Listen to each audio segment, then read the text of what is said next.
The February 10th, 2022 meeting of the Mountain View Wismith School District Board of Trustees is called to order. Will you please rise for the Pledge of Allegiance?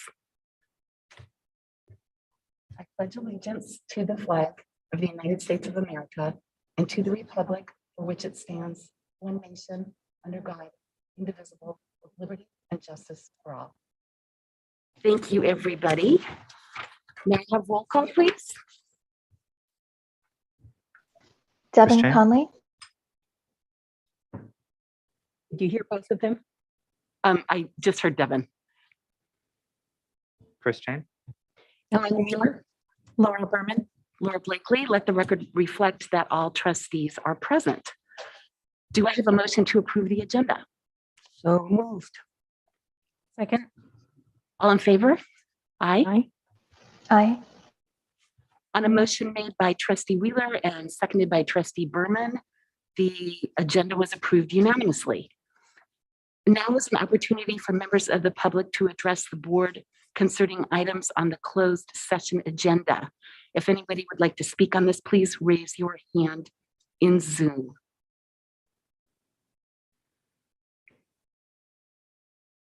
Okay, seeing none. At 5:37, we are going to go into closed session and we'll be back. Thank you.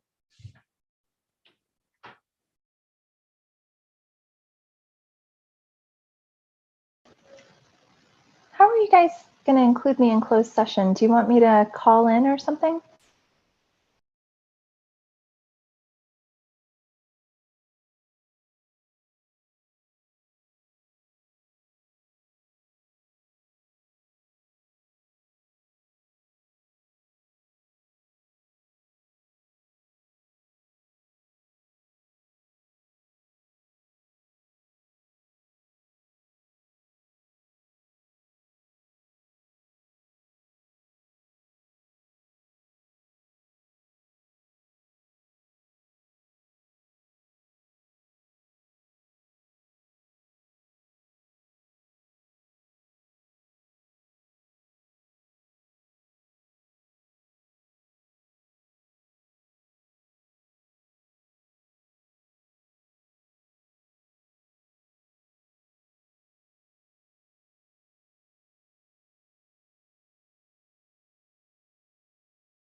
7:52, then 7:53, the meeting of the Mountain View Westman trustees is reconvening from closed session, coming back to open session.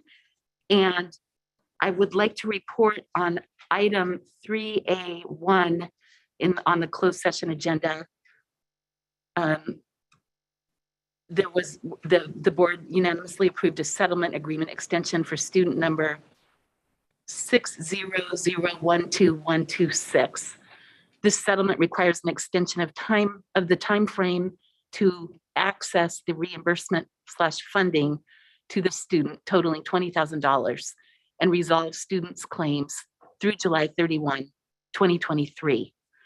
I would also like to report that in item A2, potential litigation, the trustees unanimously approved a settlement agreement for student number 600118383.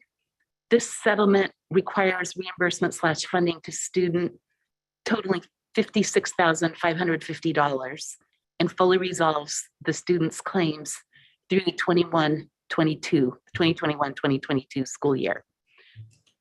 Right.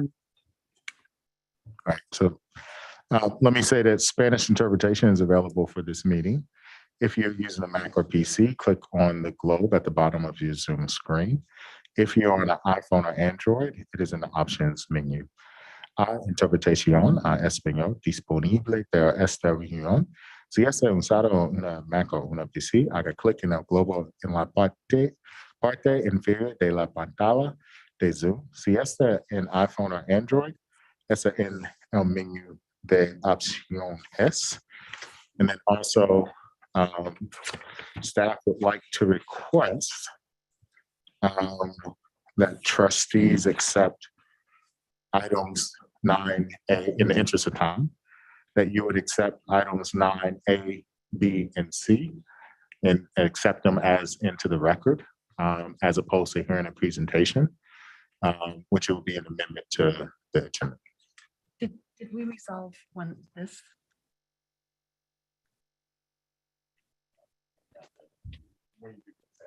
When you do consent, you'll make, Pull that one and then.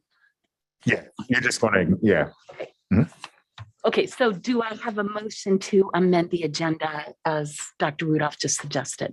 I would like to make a motion that we amend the agenda. We move items 9A, B, and C into the record. All the materials will be found online if the public wishes to review them. Second. Let's go with Trustee Conley's second. Okay, all in favor? Aye. Aye. Trustee Conley? Aye. Thank you. Okay, and a motion made by Trustee Berman and seconded by Trustee Conley. The amendment of the agenda to remove or to move items 9A, B, and C to simply be accepted into the record was approved unanimously. All right, we are now moving on to consent. And there was a contract in, do I do this before or after we? So you can do two things. You can pull that item and just have it approved separately, like as if any trustee would normally pull an item because they want to have further discussion and just acknowledge the typo, which is probably the cleaner and more consistent approach. Or you could accept it and acknowledge that there was a typo. So you approve the consent contract if nobody was going to pull, and then you could acknowledge that there was a typo, a comma was off, and just note the actual item. So either way it's done, but if we're thinking of how we consistently do it, we normally would pull the item, acknowledge it, and approve it separately. So what item is it?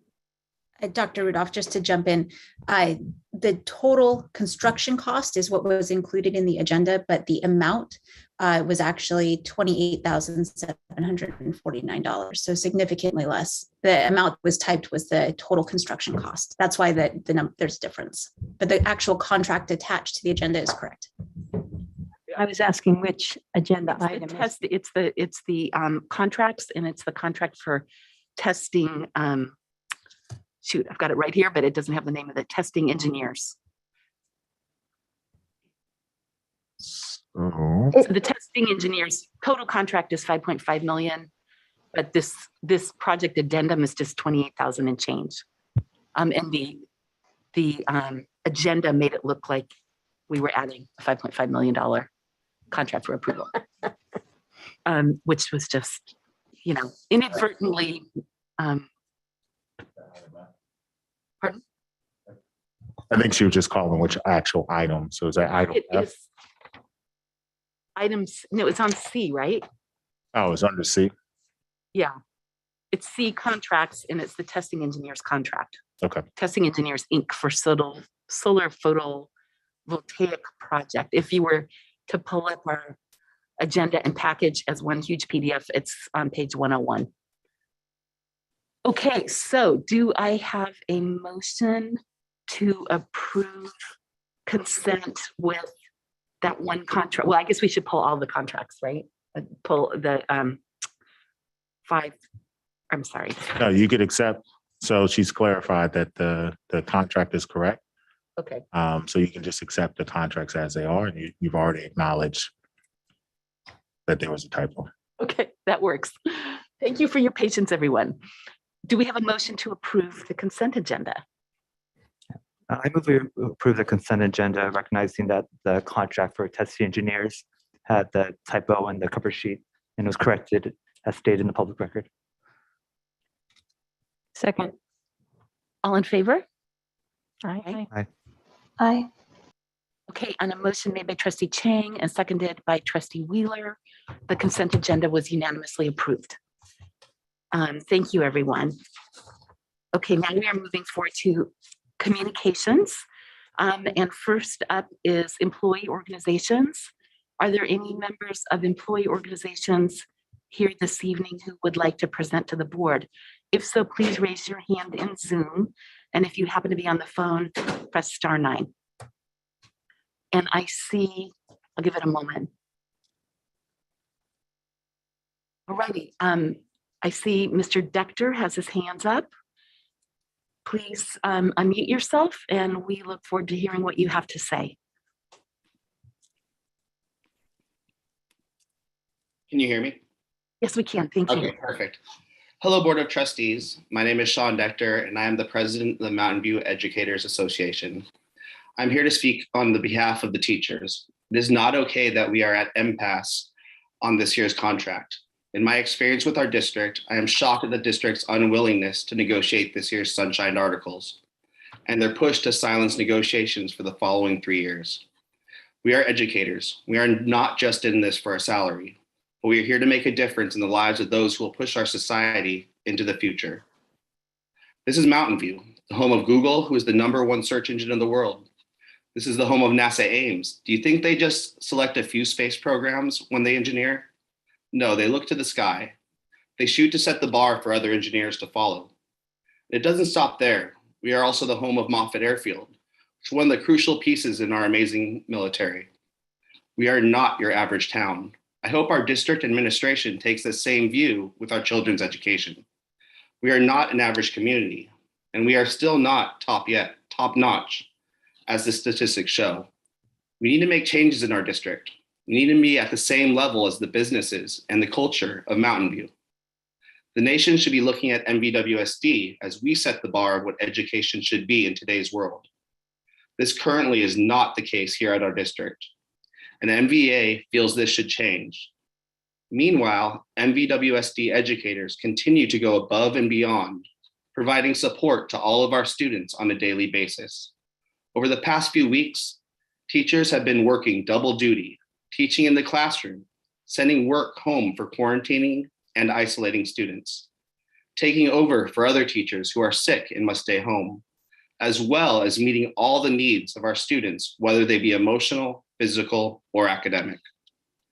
In order to retain the quality experienced educators that we have and could continue to meet the needs of our students and their families at the highest level, we need smaller class sizes, properly staffed yard duty, and fewer meetings outside of the school day to honor planning time and provide feedback to our students. And finally, to bring our salary into a position that allows staff to be successful financially. Without clear direction from you, the school board, our district administrators seem to be unwilling to negotiate any of these issues. In fact, they continue to try to force us into a 3-year contract that does not address any of the working conditions that are driving quality teachers from our district. This needs to be addressed. Please direct the district to listen and hear our current concerns with the mediator on March 1st. And we expect good faith negotiations. We need to come to an agreement that will be in the best interest of all stakeholders. First and foremost, our students, our community, our teachers, and our district. This is Mountain View. We should set the bar for the nation. And it starts with baby steps in the right direction. Thank you for your time today, and I look forward to progress on this endeavor of future success. Thank you very much, Mr. Dector. We do value our teachers. Okay, moving along, the next item under communications is district committees. Do we have any members of district committees participating today who would like to present to the board? If so, please raise your hand in Zoom or press *9 if you're on your phone.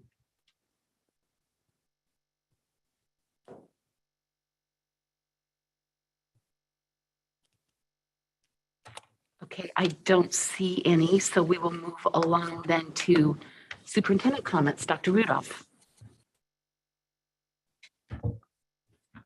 All right.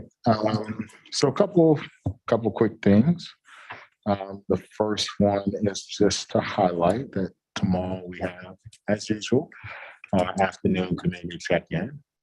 So just really want to encourage people to attend. We'll be talking about a couple of good things.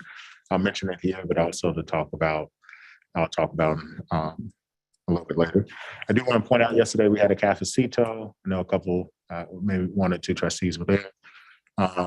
We had Dr. Sherelle Smith, who is the assistant director for the Stanford Emergency Pediatric Hospital. And so she gave some real good information to our parents. I did try to get her to come on Friday, but she'll be doing a shift, so she'll be in the hospital. But she gave some great information, answered some good questions. I know Trustee Berman, I saw her there and sort of was nodding, but it was great to have, parents just ask, like, so what happens if my kid catches COVID? Like, what should I do at home? And sort of just to highlight that, we have such wonderful resources within our community. And then I know some other staff members asked questions too on behalf of other parents who may not have felt as comfortable. So it was real good. That is available on our website. So it's both in English and in Spanish. So it's definitely accessible. Do want to point out that our team has been working really hard to make sure that we can provide test kits, not only to our students, but also to our staff members. So right before the break, we don't want anybody going out early, but the Friday before the break, we plan on distributing 1 test kit for every kid in our students. So there's 2 tests in there. We do ask that you save one of those tests for the Sunday before, just to try and keep the numbers down. I know that we're seeing a decline. We see that on our dashboard, but when we're away for a week, the possibility of increasing is going to be greater.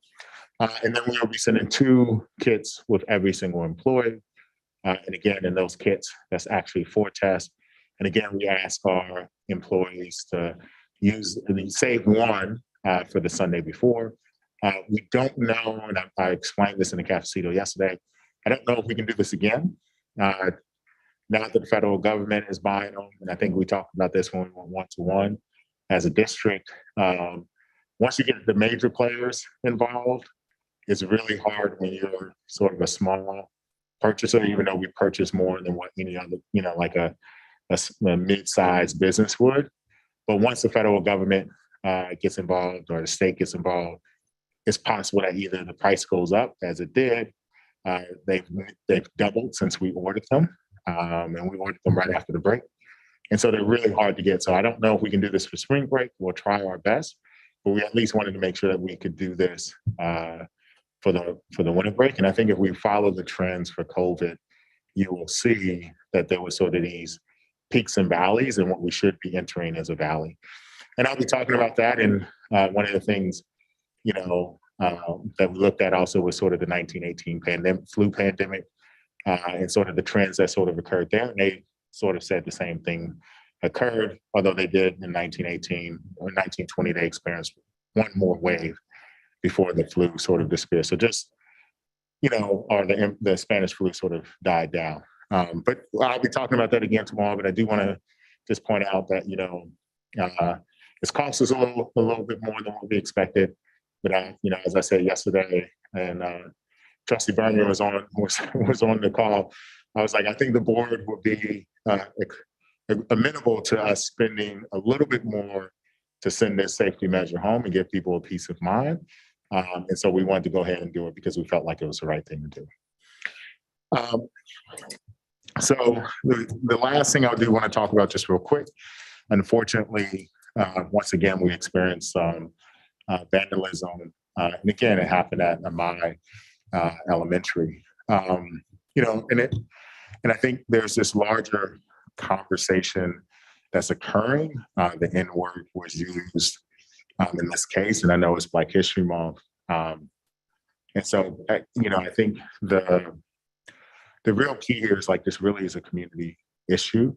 And we've seen this time and time again, whether it's been, through immigration or whether it's been through, body shaming girls or anti-Semitism or anti-Asian, right? Like it really impacts us. And so without diving into a deep commentary about it, right? I do believe that this is something that we should all be speaking to our kids about.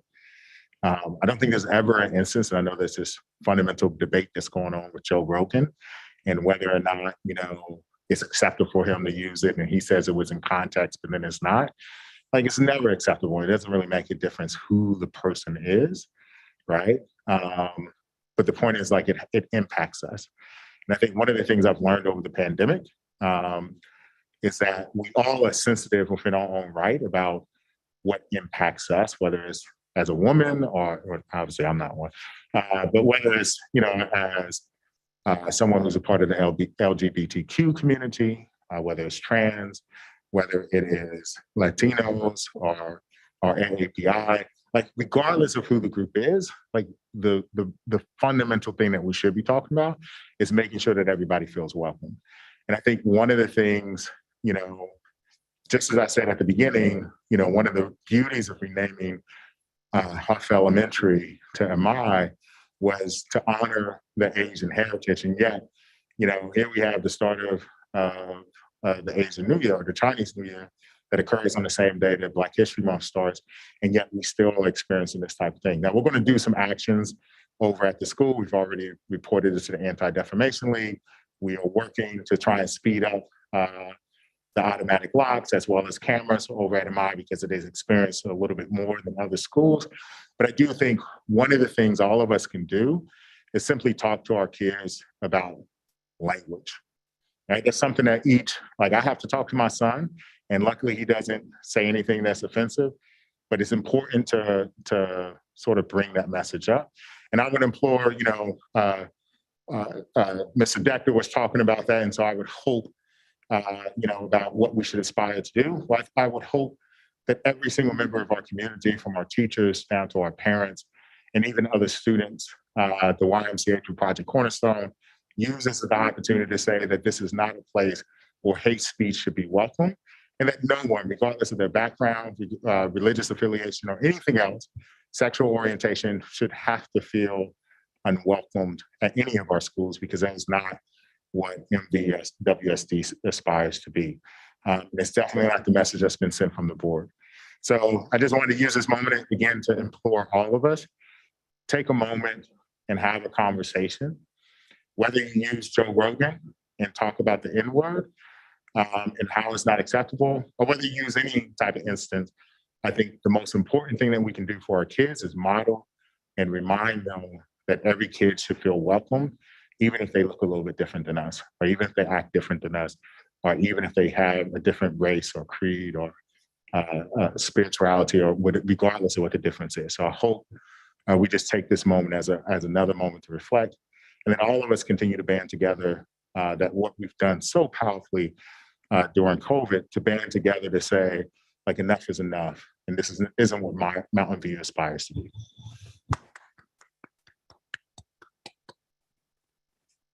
Thank you very much, Dr. Rudolph. We appreciate your leadership here. Okay, moving along to item 7 on the agenda, community comments. This is the time reserved for community members to address the board on items that are not on the agenda. The board and administration welcome this opportunity to listen. However, in compliance with the Brown Act, the board is not permitted to take action on non-agenda items. Let's see, are there members? I see one hand up already. If there are any members wishing to speak to the board on a non-agenda item, please raise your hand in Zoom, or if you are on the phone, press *9, and I'll give it a moment. I see 2 so far.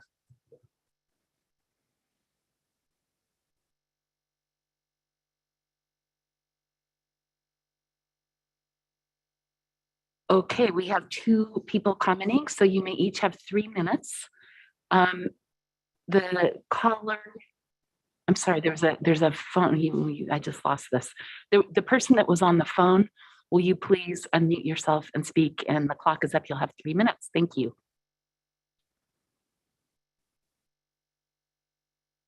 Says I'm unmuted. Okay. Thank you. Yes. This is Stephen Nelson, former trustee. There's 2 items I want to talk about. One of them, it has to do with the required Spanish translations that are a civil right of the parents who have English language learners. It's a right for all English language learners, but in the case of Spanish students, which are the majority of English learners in our district, there actually is a requirement. You can look at the California Department of Education's site for all schools that have over a certain percentage of Spanish language speakers, that they're supposed to get materials that are supplied to English only parents. They're supposed to get written materials also. And that's Bub, Castro, Landel, Mistral, Monoloma, Therakoff, which I'm sure of because they have all more than 15%. I would like the board to think about how you include these English language throughout the community when you have items like the English language reclassification thing that we're going to discuss later. I am sure that that information is going to be discussed with the ELACs and the schools. Hasn't been translated. Mr. Nelson, you're breaking up. Can you try to speak into your phone? Oh, okay. Thank you. How come the materials on the English language reclassification, that seems like it's going to need to be translated when it goes to the ELACs of the school? How come a version hasn't been translated and attached to the materials along with the English language one? The other thing is I wanted to say, I'm really glad to see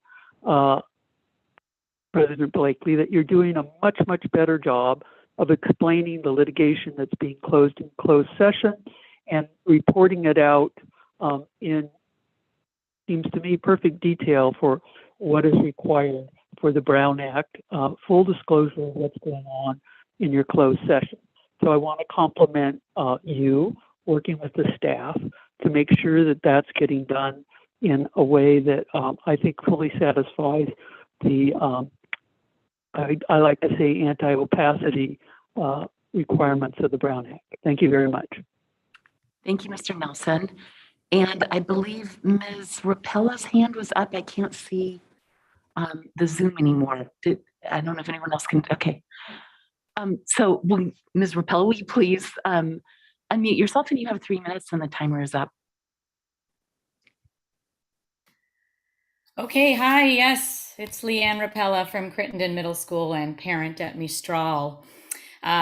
So I just kind of want to give you some of my thoughts on the early release day and the professional development.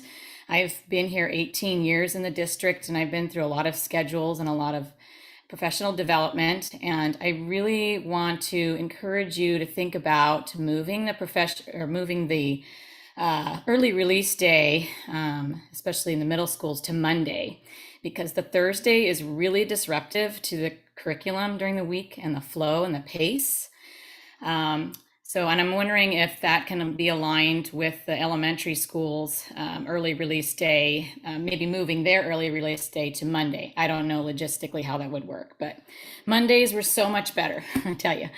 And then the second thing is the professional development. Well, the staff meetings at 7 a.m. are just killer. Oh my goodness. We are all half asleep. There's parents trying to drop their kids off, but the daycare doesn't even open until after 7. I see teachers checking in, including myself. I'm guilty of this, checking into the Zoom meetings in their car, driving. We're just zombies in the morning, and I feel like I can't even process what's going on. As far as the professional development, it's very good. I think that our coaches are doing a wonderful job. However, I'm wondering if the professional development could be more differentiated for our different levels of teaching, because teachers who have been teaching 10, 18 years know some of this stuff already and have already been implementing it for a long time. I'm a national board candidate, and I love what the national board does with the candidates, how we're learning to implement a lot of these strategies into our own subject area. And I'm wondering if some of the strategies through the national board program could be implemented in the professional development. And then lastly, I want to mention that March is Arts in the Schools Month. And I'm hoping that the board could recognize that. And I want to send some information along, as well as some ideas from our music and arts teachers on how the district and the board could maybe better support our arts and music classes, because we are experiencing declining enrollment, unfortunately. CSMA has reported declining enrollment in their band program, and choir program is non-existent. So I'm going to stop there because my dogs are barking. Thank you, everybody. Thank you. They're singing. We appreciate your comments. Okay. So now we will move to the portion of our meeting, section 8 for review and action. And the first item is board resolution 02-021022, the change of date of school holiday. And I'm sorry, I'm just pulling that up. I'm not sure. Here we go. Ms. Vickyard is presenting. Oh, and there you are on my screen. Thank you, please. Thank you. All right. So tonight we are going to be bringing you the calendar for the 2022-23 school year for your review and approval. But I also bring you this resolution this evening and ask the board to revise the date that we observe Lincoln's birthday from February 12th to February 21st in this resolution. Thank you. Did any board members have questions for Ms. Vickyard on this item? Trustee Chang? I had a question about the district's policy for observance of holidays are commonly celebrated in the district. Days that aren't school days off, are there at site levels like days where teachers don't assign homework on, like particularly be like Lunar New Year or Eid or Yom Kippur? Like, is there, do we have like kind of local policy at site levels for homework-free days on holidays? I don't believe we have a policy for homework-free days. I do, I'm sure there are teachers who observe many different holidays, but I don't believe we have any particular district-wide policy of such. Thank you. Were there any members of the public wishing to speak on this item? If so, please raise your hand and Zoom or press *9 if you're on the phone.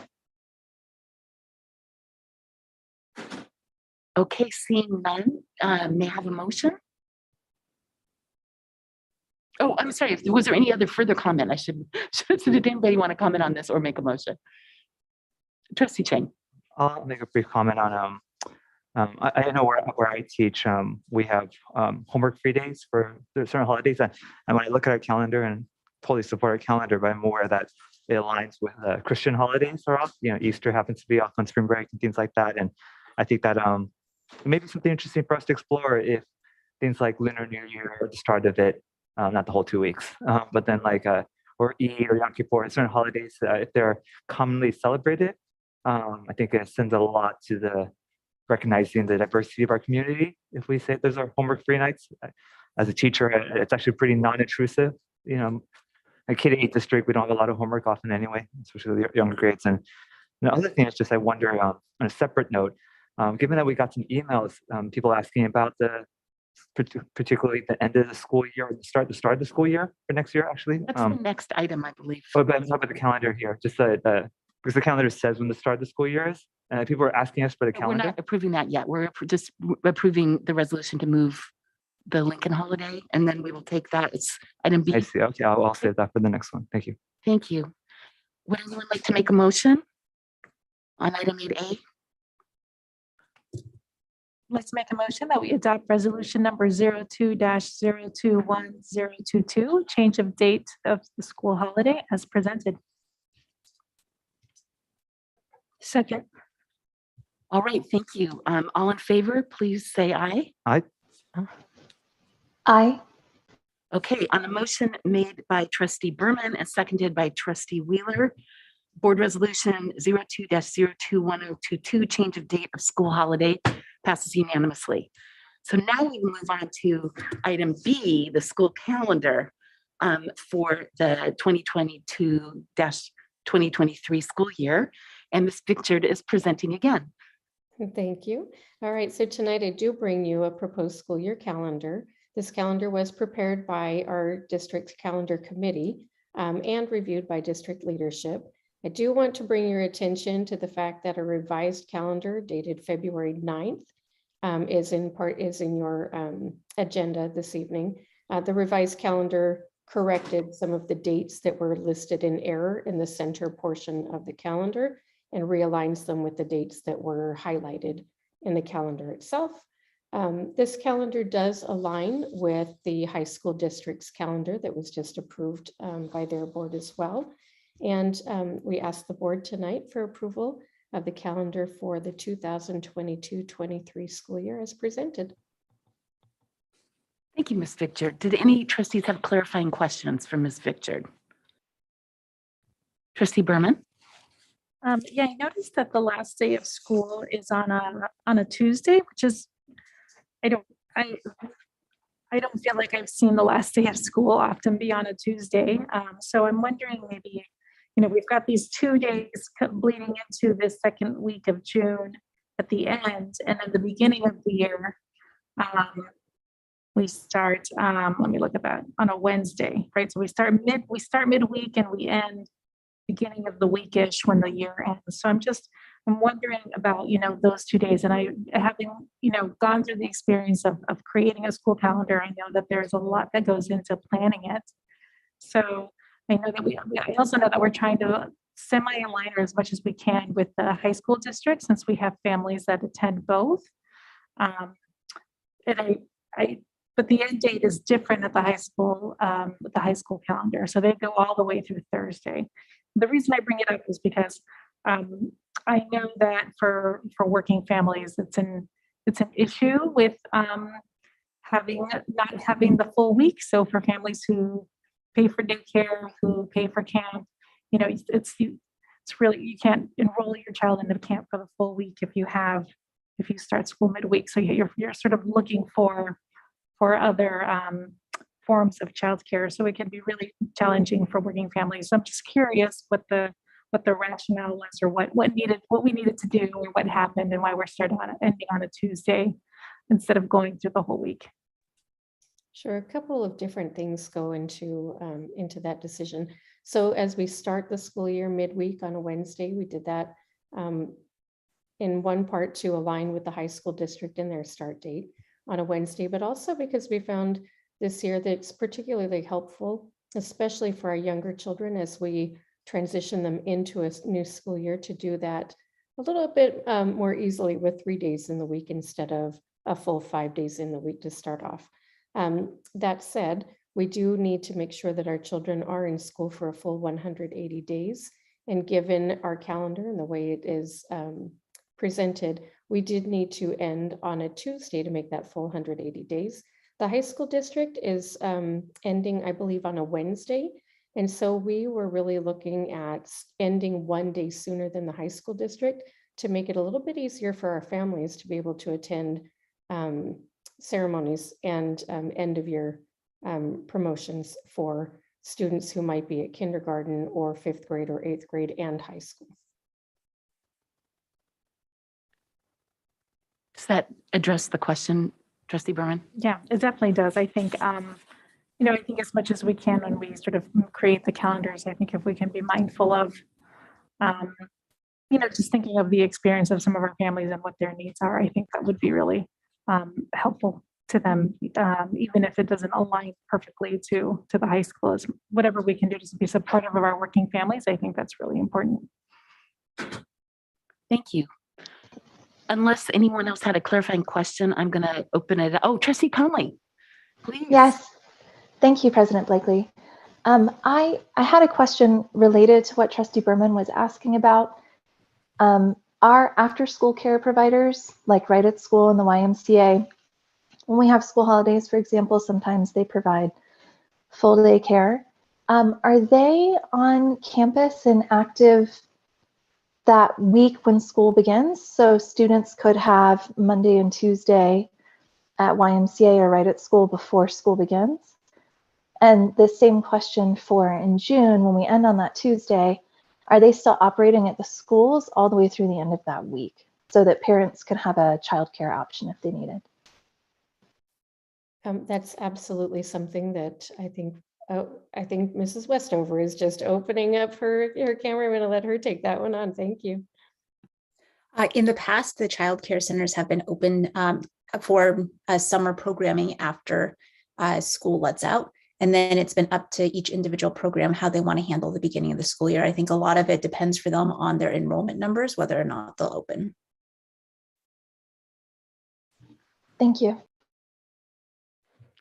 Okay, I'm going to open it up to questions or comments from members of the public. If you wish to speak on this item, please raise your hand in Zoom or press *9 if you're participating by phone.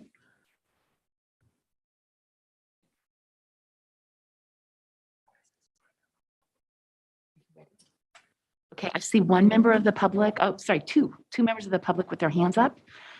So you will each have 3 minutes, and we'll, as soon as Dr. Rudolph gets the timer up, will Leslie please unmute herself and speak?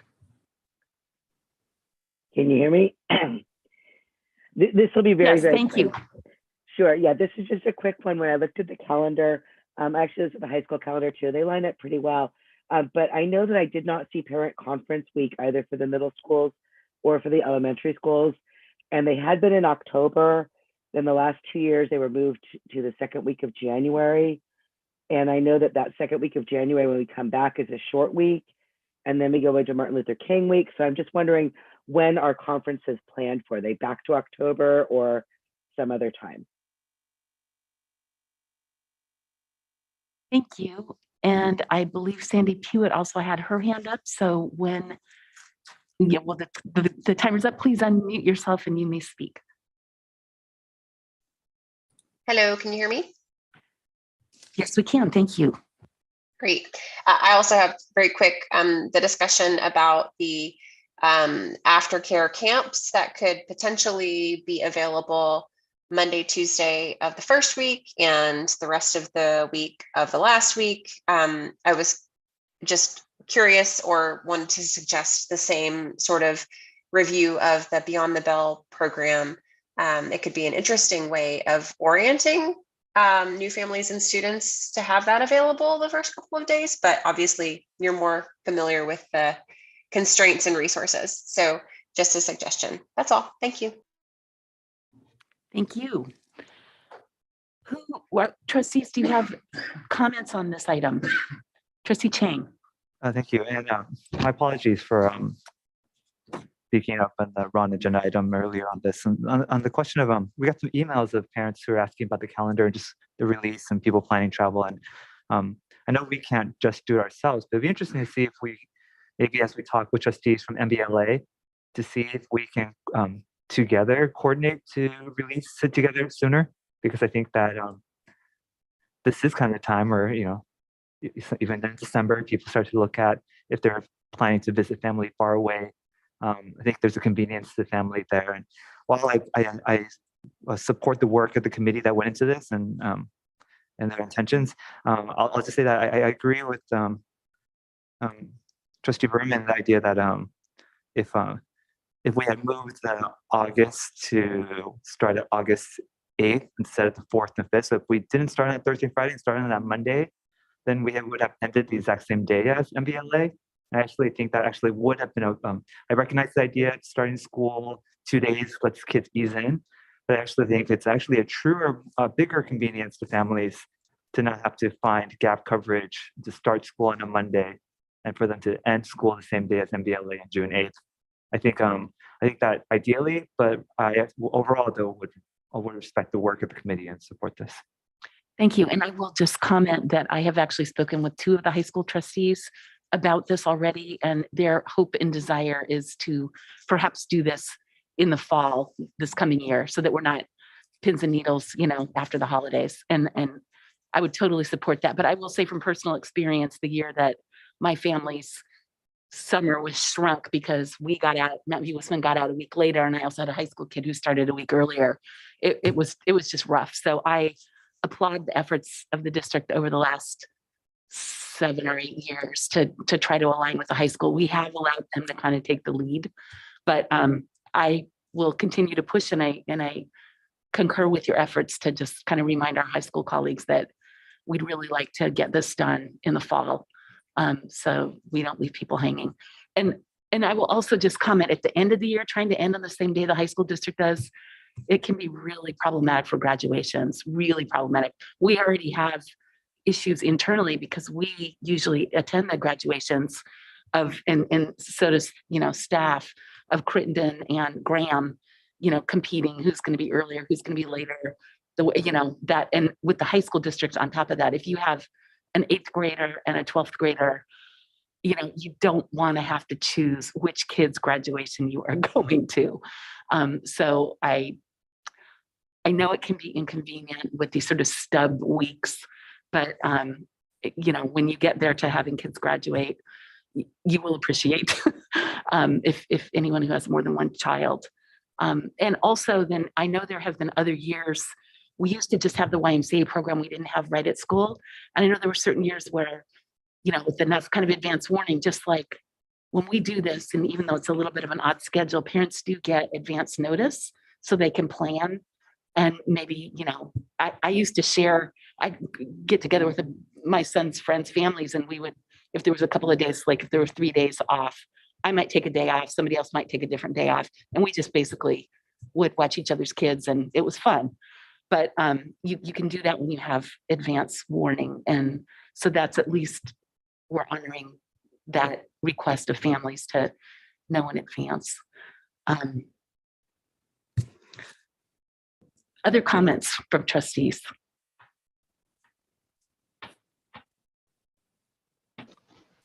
Trustee Conley. I was curious, Dr. Rudolph, do we have the schedule for when parent-teacher conferences will be this year?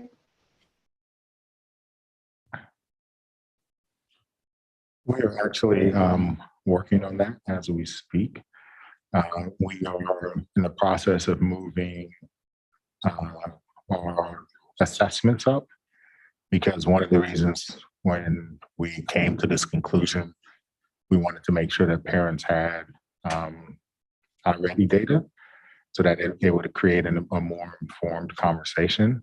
So we have talked with the calendar committee about when that looks like. Right now, it looks like it will fall sometime at the end of November, but before we get to break. And so we're trying to find what's the perfect balance, because before we only had a couple of days off, and now we have a week off for Thanksgiving and almost 2.5 weeks off for the end of year.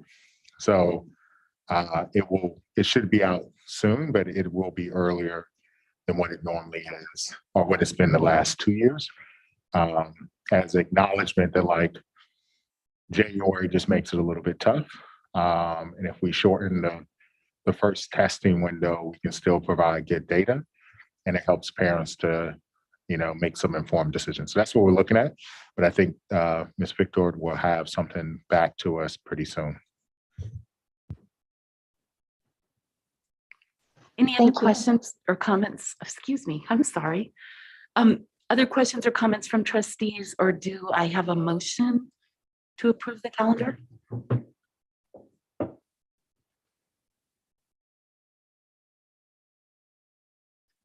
I move that board approve the 2022-2023 school calendar as presented. Second. All in favor? Aye. Aye. Okay, thank you. On a motion made by trustee Chang and seconded by trustee Wheeler, the school calendar for the 2022-2023 school year was approved as presented. And we will now move on to item 8C, the tentative agreement with the California School Employees Association. All right, just stay with Ms. me Victor. all evening. Thanks. So I'm pleased tonight to present a tentative agreement with California School Employees Association and the district. This TA includes an agreement for the current year, as well as a successor agreement for the 2 additional years. And we ask that the board approve the TA as presented. Thank you. Any trustees with clarifying questions for Ms. Victor? Trustee Conley. Thank you, President Blakely. A question that I think trustees may know the answer to, but it's helpful to elucidate for the public is regarding the way that we approve our contracts. We have shifted to a cycle of approving the contract for kind of backdating for the year, because it helps us know what our assessed value and our revenues are going to be for that year. I'm wondering if you could just highlight that for our community. Sure. So as we are looking at the agreement for the 21-22 school year, it actually is a retroactive agreement. So any salary increases would be retroactive for our group back to the first day of the school year. And it does help us, right, to be able to negotiate knowing what our financial statement is for the year. And we move forward from there. So we're happy to have some agreements for 3 years now. Thank you. Are there any members of the public wishing to speak on this item? If so, please raise your hand in Zoom or press *9 if you're participating by phone.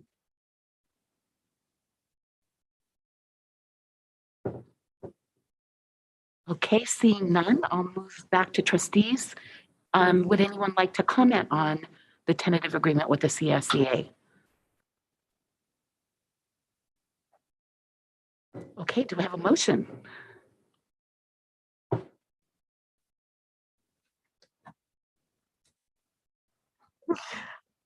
Okay, I'd like to make a motion that we approve the tentative agreement between the California School Employees Association and its Chapter 812 Csea and the Mountain View Wisman School District as presented.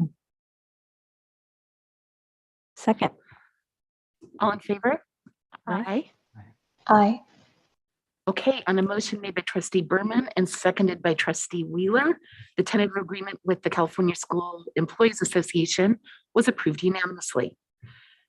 We'll now move along to item D, 8D, the management and unrepresented staff salary increase. And Ms. Victor, you're on. Again, all right, thank you so much. This is my last one, I promise. So this evening, in accordance with past practice, we would like to recommend increasing the salaries of management and unrepresented groups and staff in accordance with the increases provided to Csea. And so tonight we ask the board to please approve the salary schedules as presented.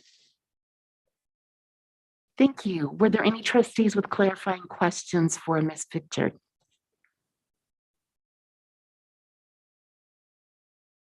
Trustee Conley, you're thinking about it.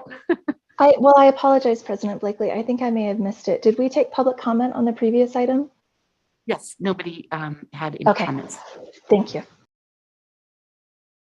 Okay, Are there any members of the public wishing to speak on management and unrepresented staff salary increase item? If so, please raise your hand in Zoom or press *9 if you're participating by phone.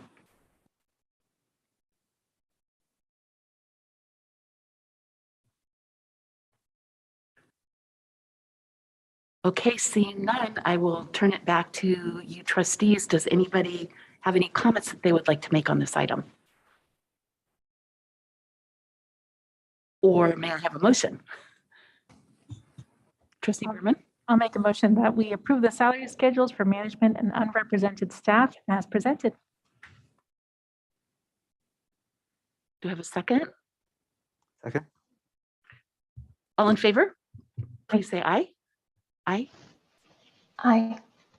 Okay, thank you. On a motion made by Trustee Berman and seconded by Trustee Chang, the management and unrepresented staff salary increase was approved unanimously. And we will now move on to item 8E, the employment agreement for Kathy Bauer as Chief Academic Officer. And I believe Dr. Rudolph is speaking on that item. So I'm just going to say this general comment for the next 3 items, provided hopefully they get approved. One of the reasons why we're able to accomplish some of the goals that we have, and I think we've seen this just across the nation, is that continuity really plays a key role.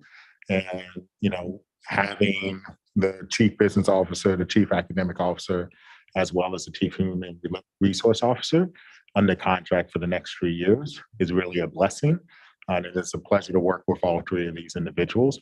Their contract was coming towards the end, so we didn't, because we were waiting to finish negotiations, we hadn't renewed it. So this is retro, similar to everybody else's retro.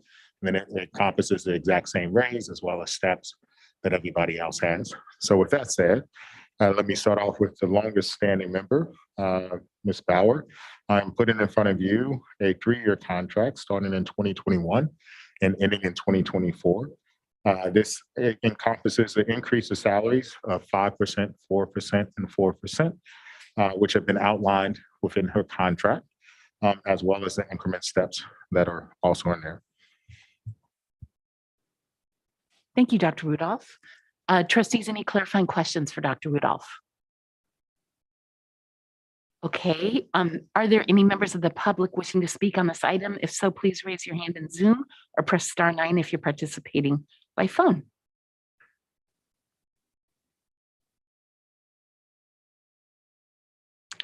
Okay, seeing none, trustees, does anybody have any comments on Ms. Bauer's employment contract?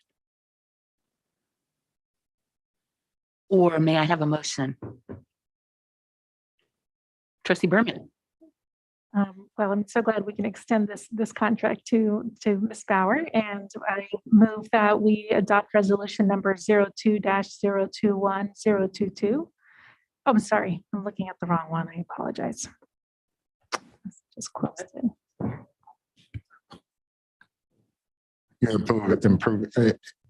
Approving, you're recommending an improvement. Board of Trustees approve employment agreement with sorry. We all need a little coffee. I opened the right one. It's with Ms. Bauer. I'll jump in. We'll tag team on this one. Wait, I got it. Okay. That we approve the employment agreement with Kathy Bauer as Chief Academic Officer as presented. I apologize. Second. Thank you. All in favor, please say aye. Aye. Aye. Okay, on a motion made by Trustee Berman and seconded and a half by Trustee Chang, the employment agreement for Kathy Bauer as Chief Academic Officer was approved unanimously. We're looking forward to continuing to work with you, Ms. Bauer. Okay, and moving along to item F, the employment agreement for Rebecca Westover as Chief Business Officer. Dr. Rudolph? Correct. So what staff has, what I have in front of you is an employment agreement for a Chief Business Officer who is an Assistant Superintendent. I guess I should have said that Kathy is an Associate Superintendent. Again, this is a 3-year deal. The terms of the deal are outlined, as well as her salary for the next 3 years, which is consistent with the exact same raises that were afforded to Csea, as well as management and unrepresented employees. Thank you, Dr. Rudolph. Any clarifying questions, trustees? Are there any members of the public wishing to speak on this item? If so, please raise your hand in Zoom or press *9 if you're participating by phone. Any comments or a motion, trustees? I move that the board approve the employment agreement with Dr. Westover as Chief Business Officer as presented. I second. All in favor, please say aye. Raise your hand. Okay. Aye. Thank you. The employment agreement for Rebecca Westover as Chief Business Officer was approved on a motion made by Trustee Chang and seconded by Trustee Berman. The employment agreement for Rebecca Westover as Chief Business Officer was approved unanimously. We look forward to working with you too, Dr. Westover. Thank you. Okay, and now we will move to item G, the employment agreement for Tara Victor as Chief Human Relations Officer. Dr. Rudolph. Yes, again, I know it's the last hard one that we have in front of us right here.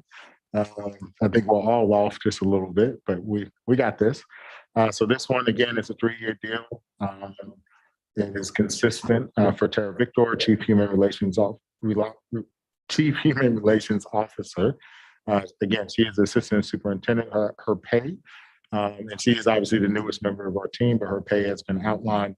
Her raises are consistent, again, 5%, 4%, 4%, which is consistent with the same raises that were afforded to Csea, as well as management, unrepresented employees, and now 2 assistant and 1 assistant and 1 associate superintendent. Thank you, Dr. Rudolph. Any clarifying questions, trustees? Are there any members of the public wishing to speak on this item? If so, please raise your hand in Zoom or press *9 if you're participating by phone. Okay, seeing none. If there are any trustees that have comments, please make them. And if not, I will entertain a motion to approve this item. Trustee Berman. I'd like to make a motion that we approve the employment agreement with Rebecca Westover as Chief Business. Tara Victor. I did it again. With Tara Victor as Chief Academic Officer as presented. Second. All in favor, say aye. Aye. Raise your hand. Aye. Thank you. On a motion made by Trustee Berman and seconded by Trustee Wheeler, the employment agreement for Tara Victor as Chief Human Relations Officer was approved unanimously. And we look forward to continuing to work with you, Ms. Victor, too. Thank you, everyone. So we now move on to item 9, and we already accepted items A, B, and C into the record. So we won't have presentations on those items this evening. But if anyone, I know we've all read all that stuff, but if any members of the public want to review any of those items, it's the financial audit, the audit for Measure G and T, and the supplement to the LCAP plan annual update that we heard a presentation about at our prior meeting. They're all online under the board items for agendas. So we'll move along to then item 9D, the Monoloma Field and Site Improvements Project Update. And then can we take a break after that item, or do you need to take a break now? That wasn't my question. Oh, okay. Trustee Wheeler. So my question is, just doing the math, we've got 2 hours of agenda items ahead of us, and it's almost 9 o'clock. So either we should move to extend the meeting till 11 o'clock, or we could postpone item E to another meeting. I move that we extend the meeting till 11 o'clock. I second. All in favor, please raise your hand and or say aye. Aye. Aye. Okay, on a motion made by Trustee Blakely and seconded by Trustee Berman, we are extending the meeting time till 11 p.m. this evening. Okay, so now we will move along then to item 9D regarding the Monoloma Field and Site Improvements. And Dr. Westover, I believe you are speaking on this, and it looks like we have some other speakers helping you out. So please take the floor. Yes, good evening. So this evening, Carducci and Associates are going to give an update on the Monoloma process, the feedback they've received so far. So I'll go ahead and turn it over to Carducci. Thank you. Rebecca? Thank you. Let me just get our screen up here for a moment. So I want to go through this fairly quickly, but because you've seen most of it, you've had this in your board packet, but we wanted to go through the process to date. We've continued gathering input, and we wanted to make sure that you were updated on what input we've been receiving to date. We are not through with the process. We are continuing to get input on a regular basis and have continuing community outreach meetings as well. So let's get started and just get back to how we started this process. And that would be partially what our goals are. Our public outreach goals, just to recap, was about providing an equitable outreach strategy. We wanted to reach as many people as possible with as many means as possible. And we wanted to provide an engaging, productive meeting as much as we could. We wanted to develop design solutions that really incorporate input that we received and create an understanding of all users of how we could share the site, develop a plan that would benefit supporters of all users and encourage participation. We wanted to communicate with the district and have been continually communicating on a regular basis, weekly and bi-weekly with the city and weekly with the district. And we're here to give you an update on what we've received to date. We've had regular updates with the city council, city staff, and the student package and survey was distributed by staff, and we received over 100 student survey responses.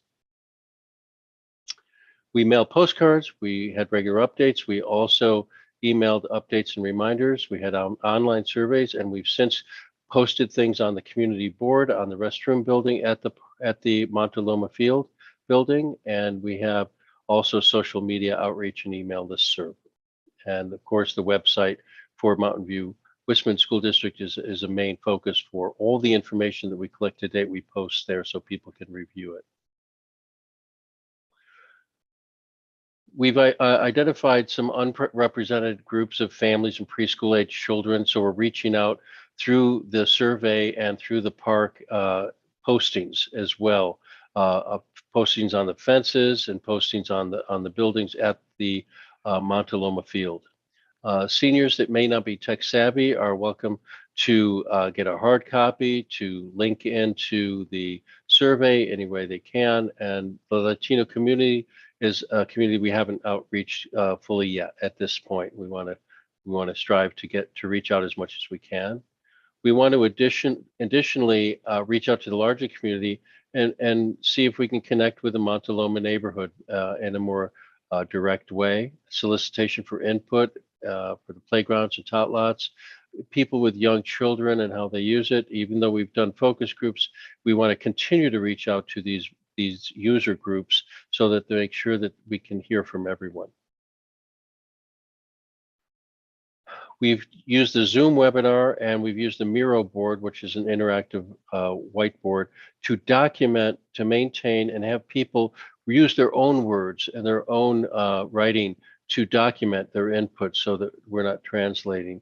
We simply use that input to then show it in what we call a word cloud that heightens the elevation of how often that priority was documented. The community process has been ongoing and we have continual meetings.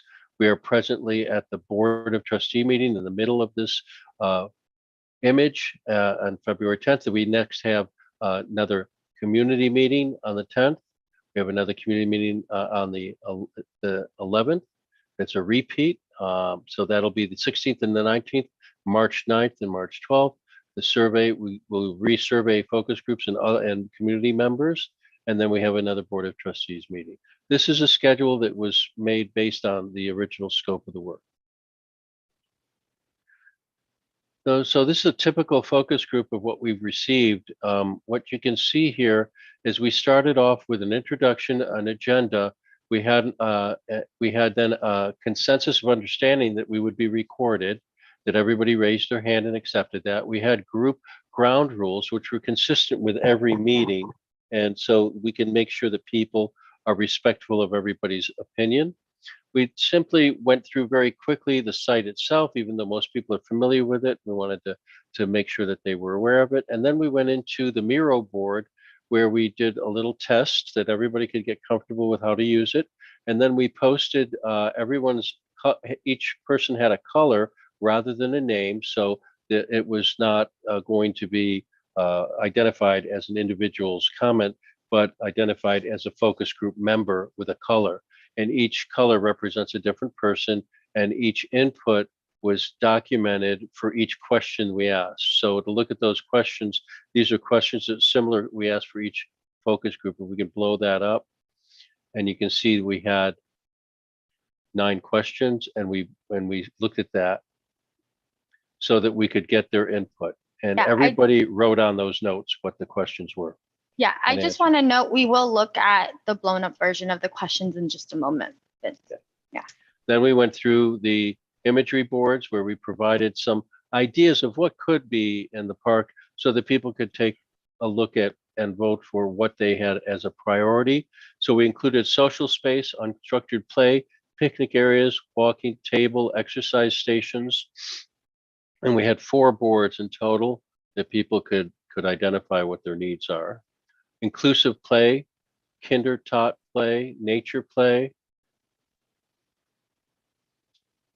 soccer, baseball, bocce, seating, hard court areas, and outdoor learning areas. These are just examples of what could happen. Shade structures, fencing, site lighting, water features, and waste recycle compost. So what we did is we recapped the focus group input so that we could get a sense of, for the city staff, what was the most important elements for that based on the meeting we had with the focus group. You could see baseball play, soccer, kinder taught play, walking.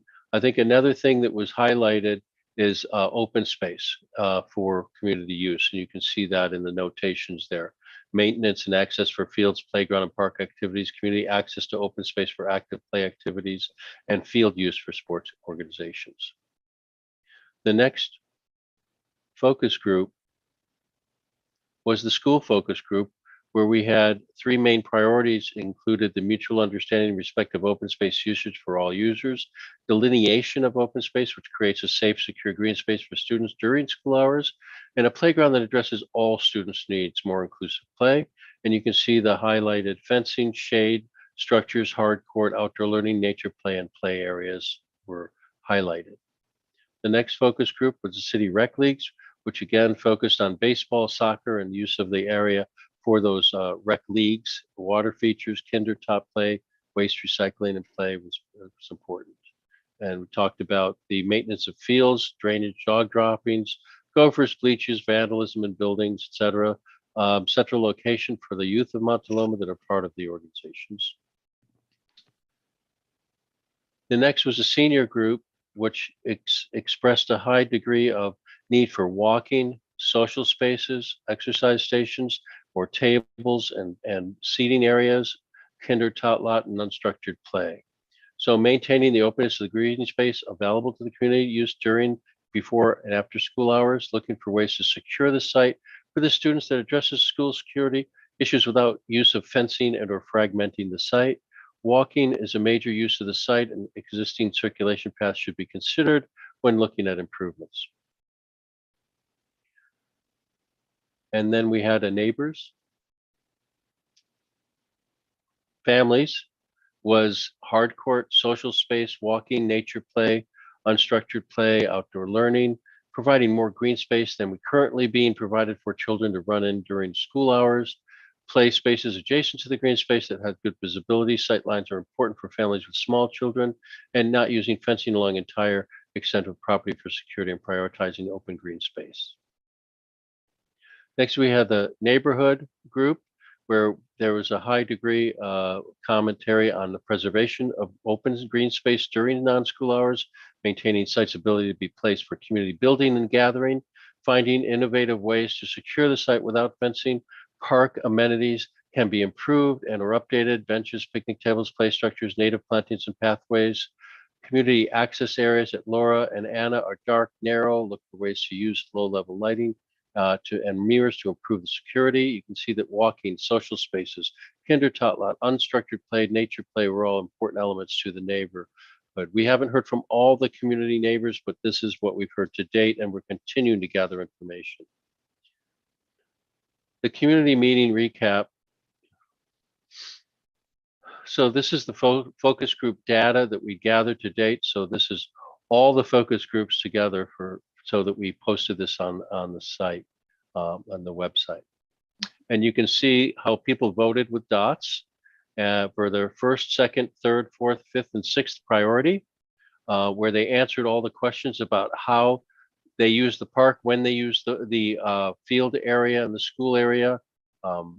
What's their biggest memory of that facility that they use? How do they enter the site? How do they exit the site? So all these questions were asked and answers were posted there. So we use those to create the word clouds that you saw earlier. All focus groups questions, and how do you use the school fields at Monoloma? You can see the walking, the dogs, maintenance, all these elements. The larger the word, the more often it occurred in the answers that were given. When do you use the school in the fields? You can see the weekends, holidays, in the early morning and the evening.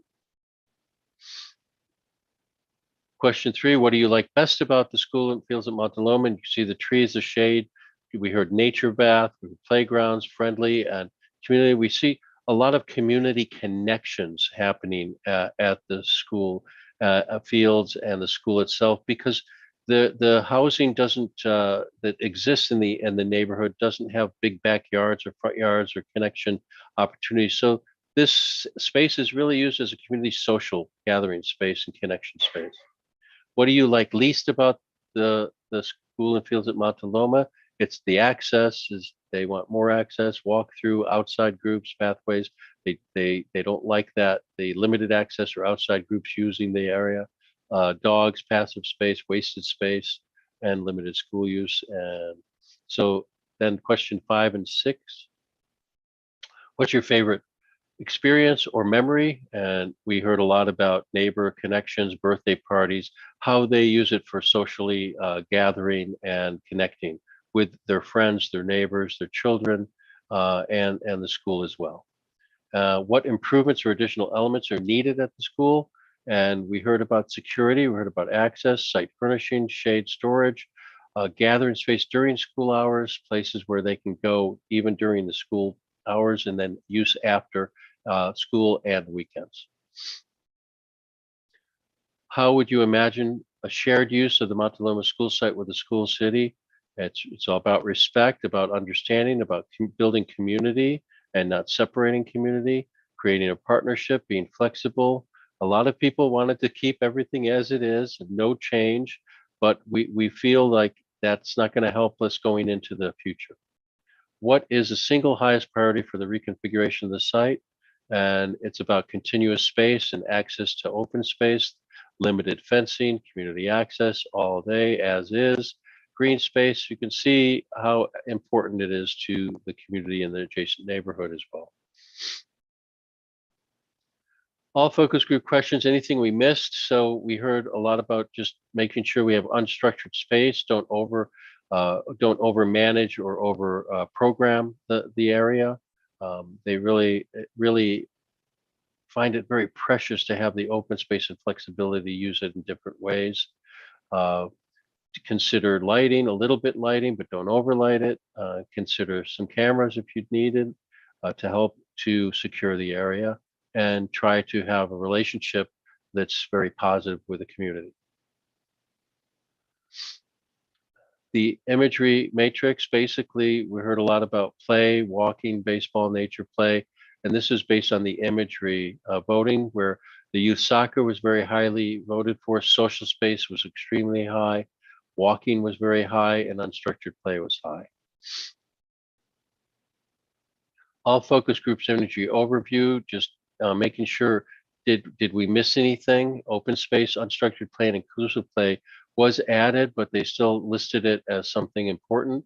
They talked about the Frisbee golf that's used there, the events and memorable events they have there, like the ice cream social, Neighborhood gatherings there, community building space, and open space and unstructured play were very important.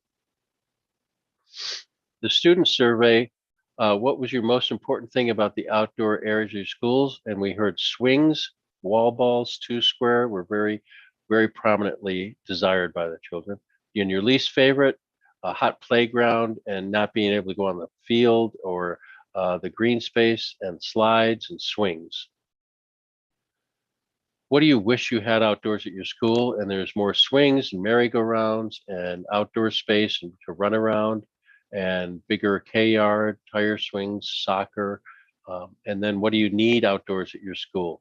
Swings and shade, better playground, more play structures, dodgeball, soccer. So in our community meeting A, we had 2 meetings, one on the evening Wednesday on the 27th and one on Saturday on the 29th. And we found that maximizing open green space was important to find access areas, clear communication. How do I know where to go? No intrusive lighting, no fencing, shared use, dog access, playground upgrades, safe alleys, enhancing existing site amenities. And one of these meetings, we had some confusion about the requirements of open space for the school and the city. And we subsequently contacted the school and the city and found that there weren't really hard requirements. They just need outdoor space to use.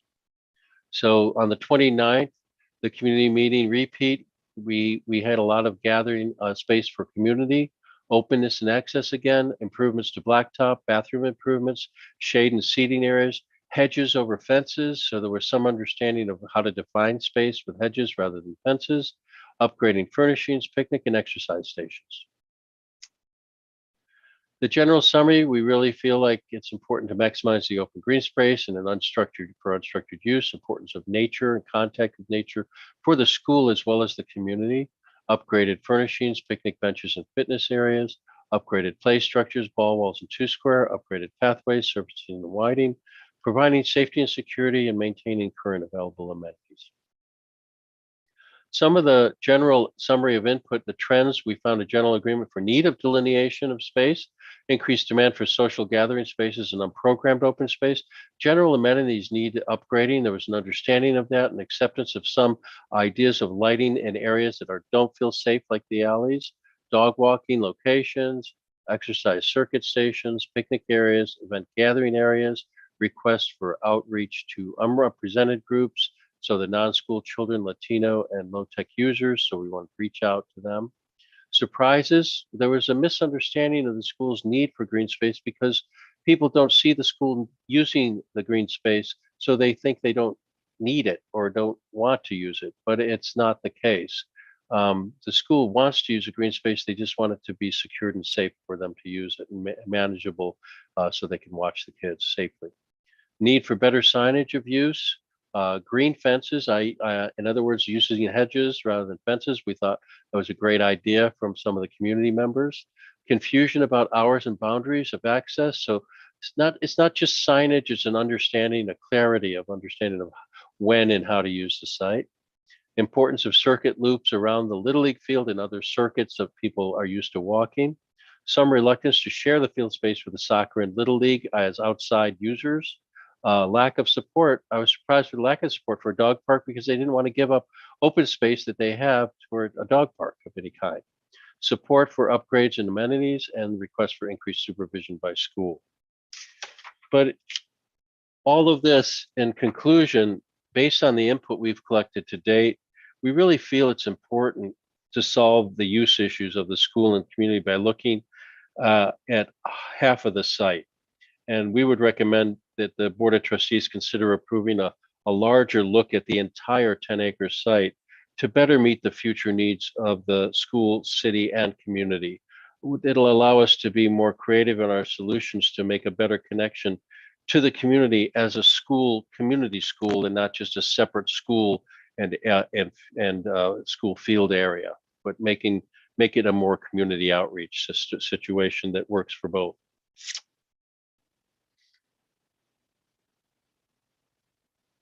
And we don't need to go through the process. We've gone through it earlier, but we will continue to have meetings and we'll schedule with your response and input how we go forward from here. Thank you. Any questions, please? Just Thank wanted you.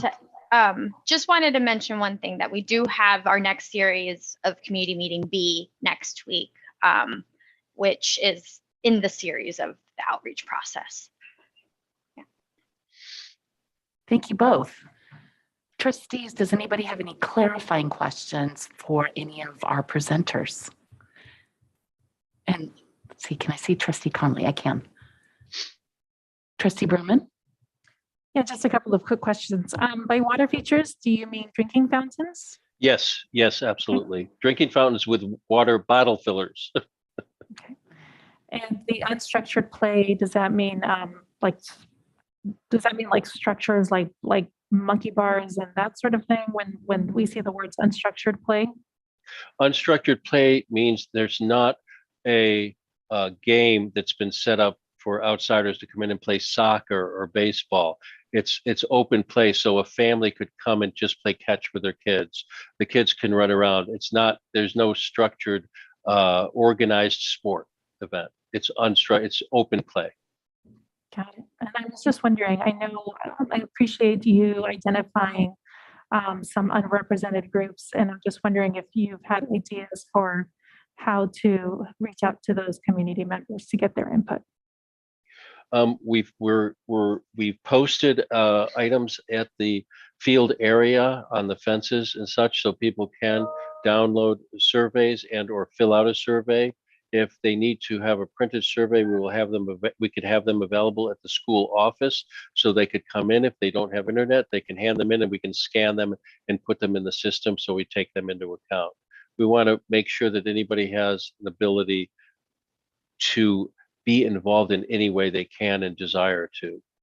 That's why we're trying to have the meetings, repeat meetings on Saturdays. We were really delighted that we had people attend the Saturday meeting after the Thursday's meeting, that it was very successful because we had different people with different input, and it was wonderful to make sure that we could reach out. We don't feel we've reached out to the neighborhood enough, so we're looking for more input and advice on how to do that with the input with the next meeting.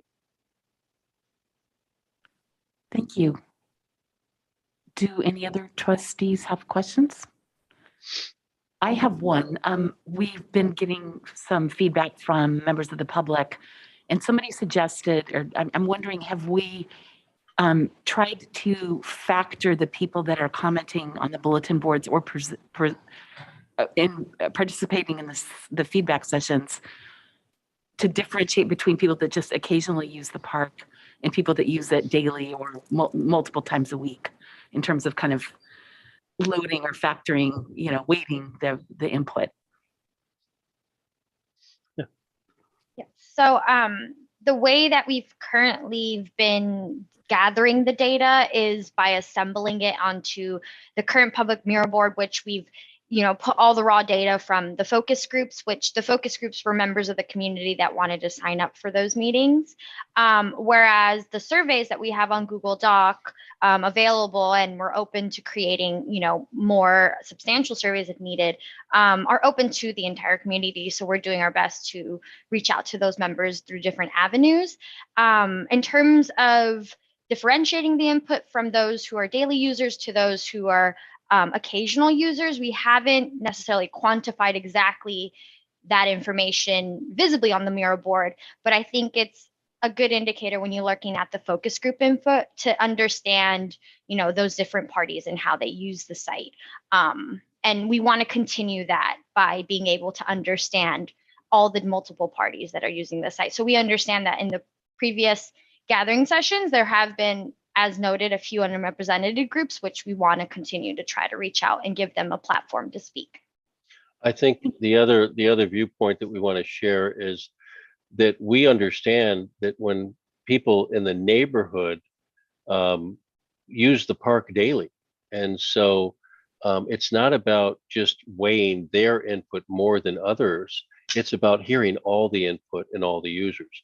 We feel very confident that we understand that the community uses it more often the local neighborhood uses it on a daily basis, many of them. And so when we're listening to the community input, we're trying to be very responsive in our solutions to take that input and that use into account. So if you could see where we did the community meetings to date, we've heard a lot of the same information and same input over and over again. And so it's been very helpful because it makes it very clear that the neighbors surrounding the school are the highest users of that area. And so when they talked about, why do we have the outside groups using it? It's not about weighing their input more than it's just about gathering all the input. Okay, thank you. That's helpful. Any further clarifying questions, trustees? Okay, are there any members of the public wishing to speak on this item? And if so, please raise your hand in Zoom, or if you're participating by phone, press *9.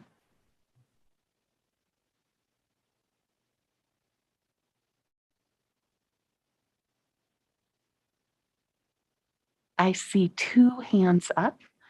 So we'll take first Robin Lynn and second Jessica Chohan. Once Dr. Rudolph gets the clock, the timer up, Robin, will you please unmute yourself, and then Jessica can unmute herself afterwards. Thank you.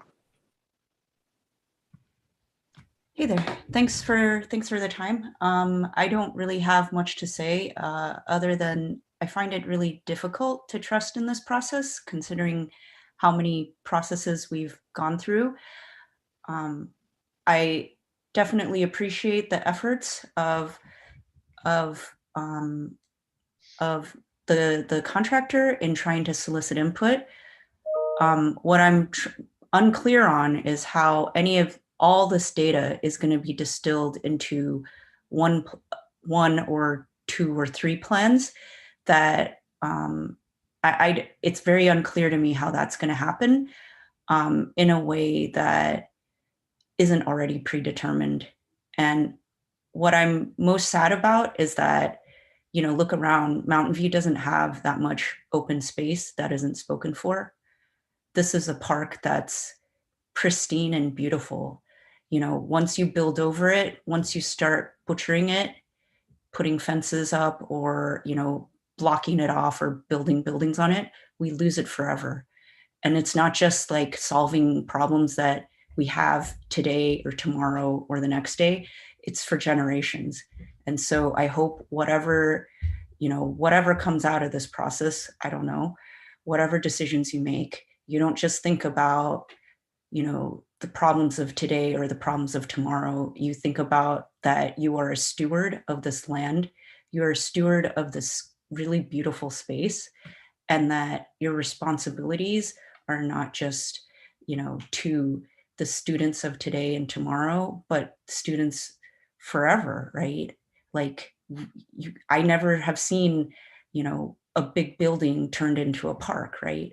So whatever decisions you make, I hope you all make it really intentionally and with a thought that, this is something that we have to protect and cherish.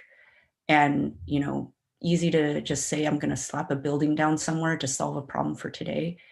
But, I don't know, like, I don't want people 50, 60 years from now thinking back on decisions I made and say, good grief, what the heck were those people thinking? So I hope you guys think about this carefully, and that you try to earn trust back with the neighborhood and the community, because right now I just really have so little faith in it. Thank you.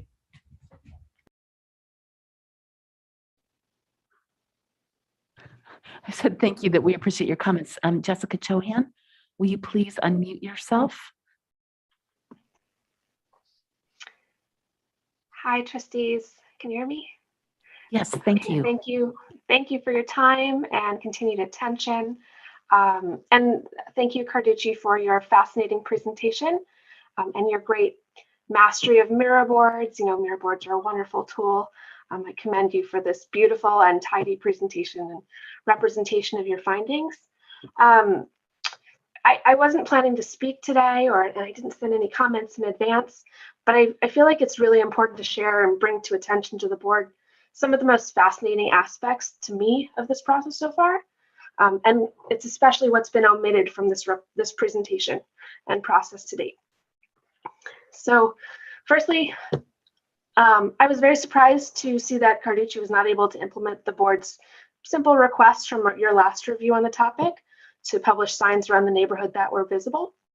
And there were also many voices missing from the focus groups due to the short notice being given for these meetings. You know, in my profession, 2 days notice for a meeting like this might be considered unprofessional, but I'm glad to hear that Carducci is continuing to, you know, give access to providing feedback to these participants. On a related note, it appeared that participants from certain groups, but not others, were given special access to additional meetings. Specifically, not all members in the neighborhood focus group were actually from the neighborhood. In the focus group where I attended, 1 or 2 of the members were not residents of the neighborhood. One attendee specifically said he didn't even live in Mountain View.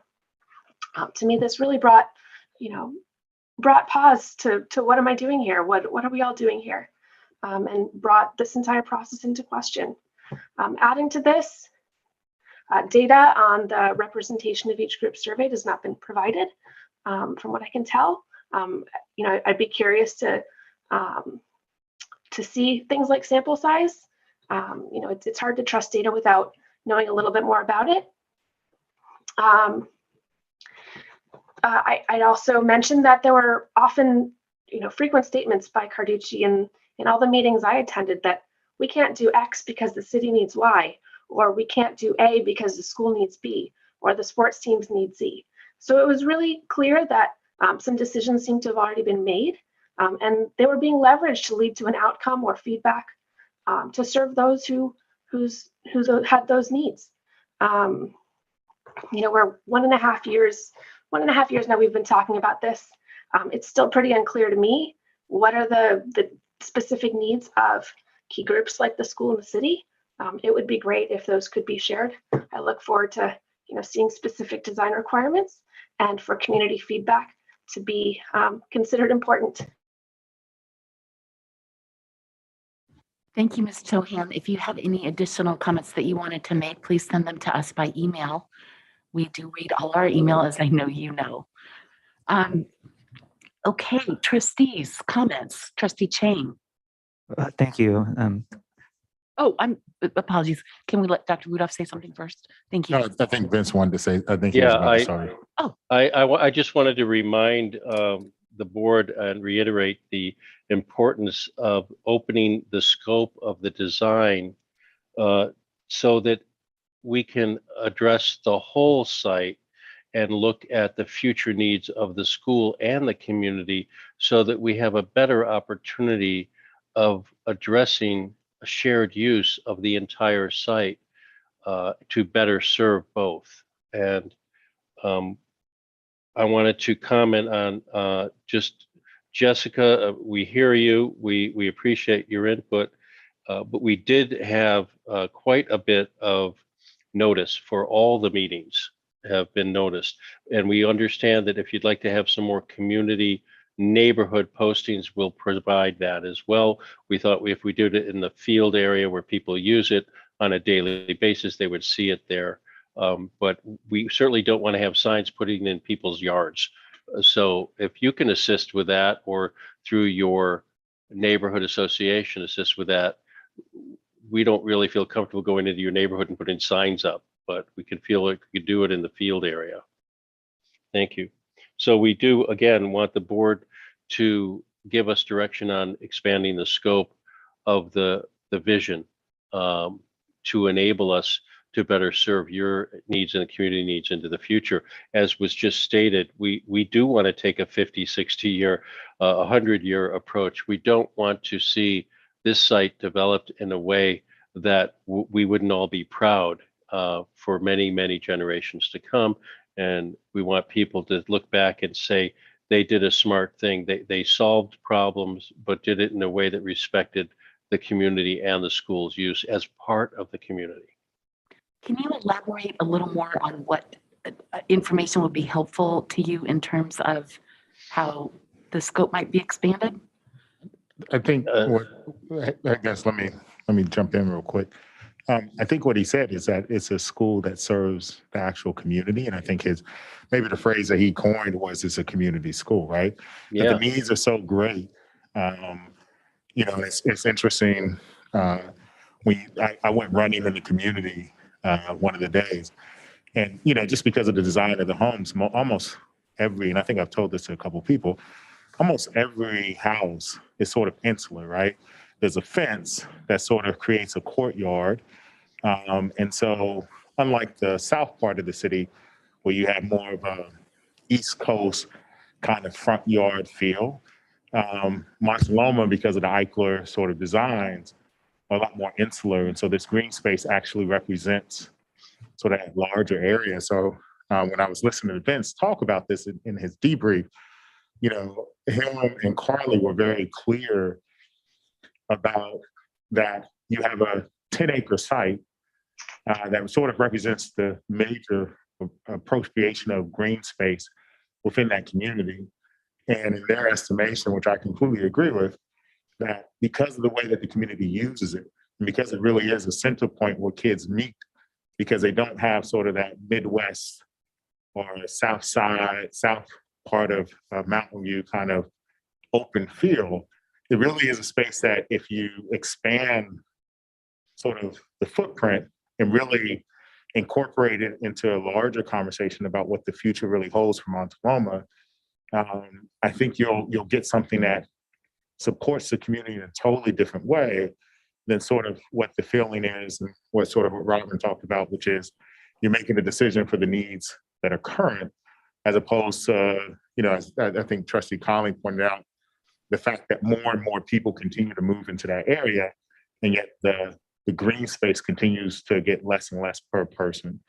And so his idea him and Carly's idea of a community-centered school is really, I think, the direction we need to go, just based off of how people in the information they collected, how they have described the use of the field and the use of the space, and how all entities, the city, the neighbors, the sports recs, as well as the school, really need something that can meet all of their needs and yet not close off green space to people who need them after hours. And need it during school hours and need it after and on weekends. So it's taking a different approach of a holistic look at the site as a whole entire community site, community development. It's a community-based school where you would have a library and a multi-use area that was open to the public and used on a regular basis, where they could have events and use the green space when school is in session and when school is in session, so that we can try to marry all the needs in a way that's more creative and opportunistic to deal with the future.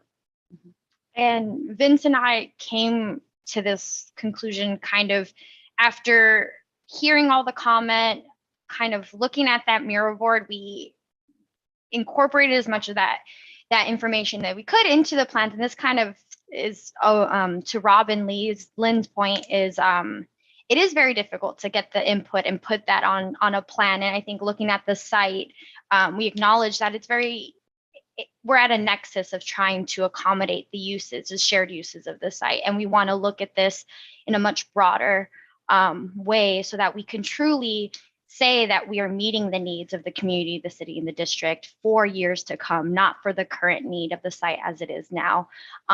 So it's just trying to be responsible in our approach to the site. And so this is the conclusion that we've come to, is the site in itself could be much more efficient when looked at in a holistic sense than trying to fragment it through open space and school use space. We want to take it's all a community facility. You serve the community serves the school. It's taking a different approach to solve the problem holistically and for the future. That's helpful. Thank you. Trustee Chang? Thank you. Thank you for that presentation. And,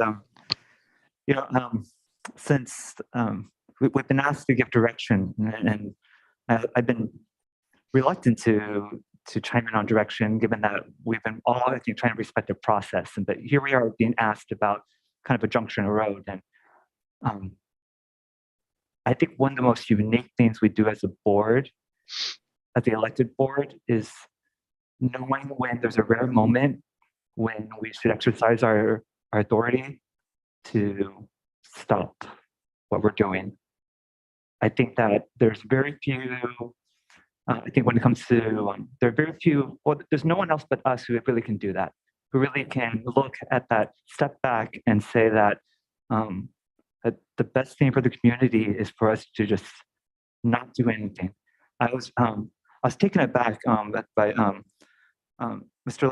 Latanzio, I'm sorry, or Carducci, when he said that that doing anything would not help us. And I'm not faulting Carducci. I think they're doing an excellent job to what we asked them. And I don't fault the district that this has been a 1.5-year process.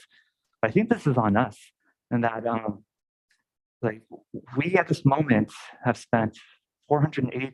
We have committed $500,000 to this project. It's been a large investment of resources on our staff. It's been a large focus of the community, and we're hearing about community. And I think back to this article. I think we all received this article from a few residents of Monoloma about the opening of Monoloma Park in 1958, and the park was a model of a community. In 1958, it was, in 1958, Monoloma was twice the size. The school was twice the size it is now. 600 students, parents, community members got down, and the Little League was a major applicant. They built the park. They built the park together. And right now, I feel like, and I'm not faulting I don't fault the district. I don't fault the district staff. I certainly don't fault Carducci. But we right now will be at fault because what we're doing is not in the stake of the community. There is a park that the community finds works.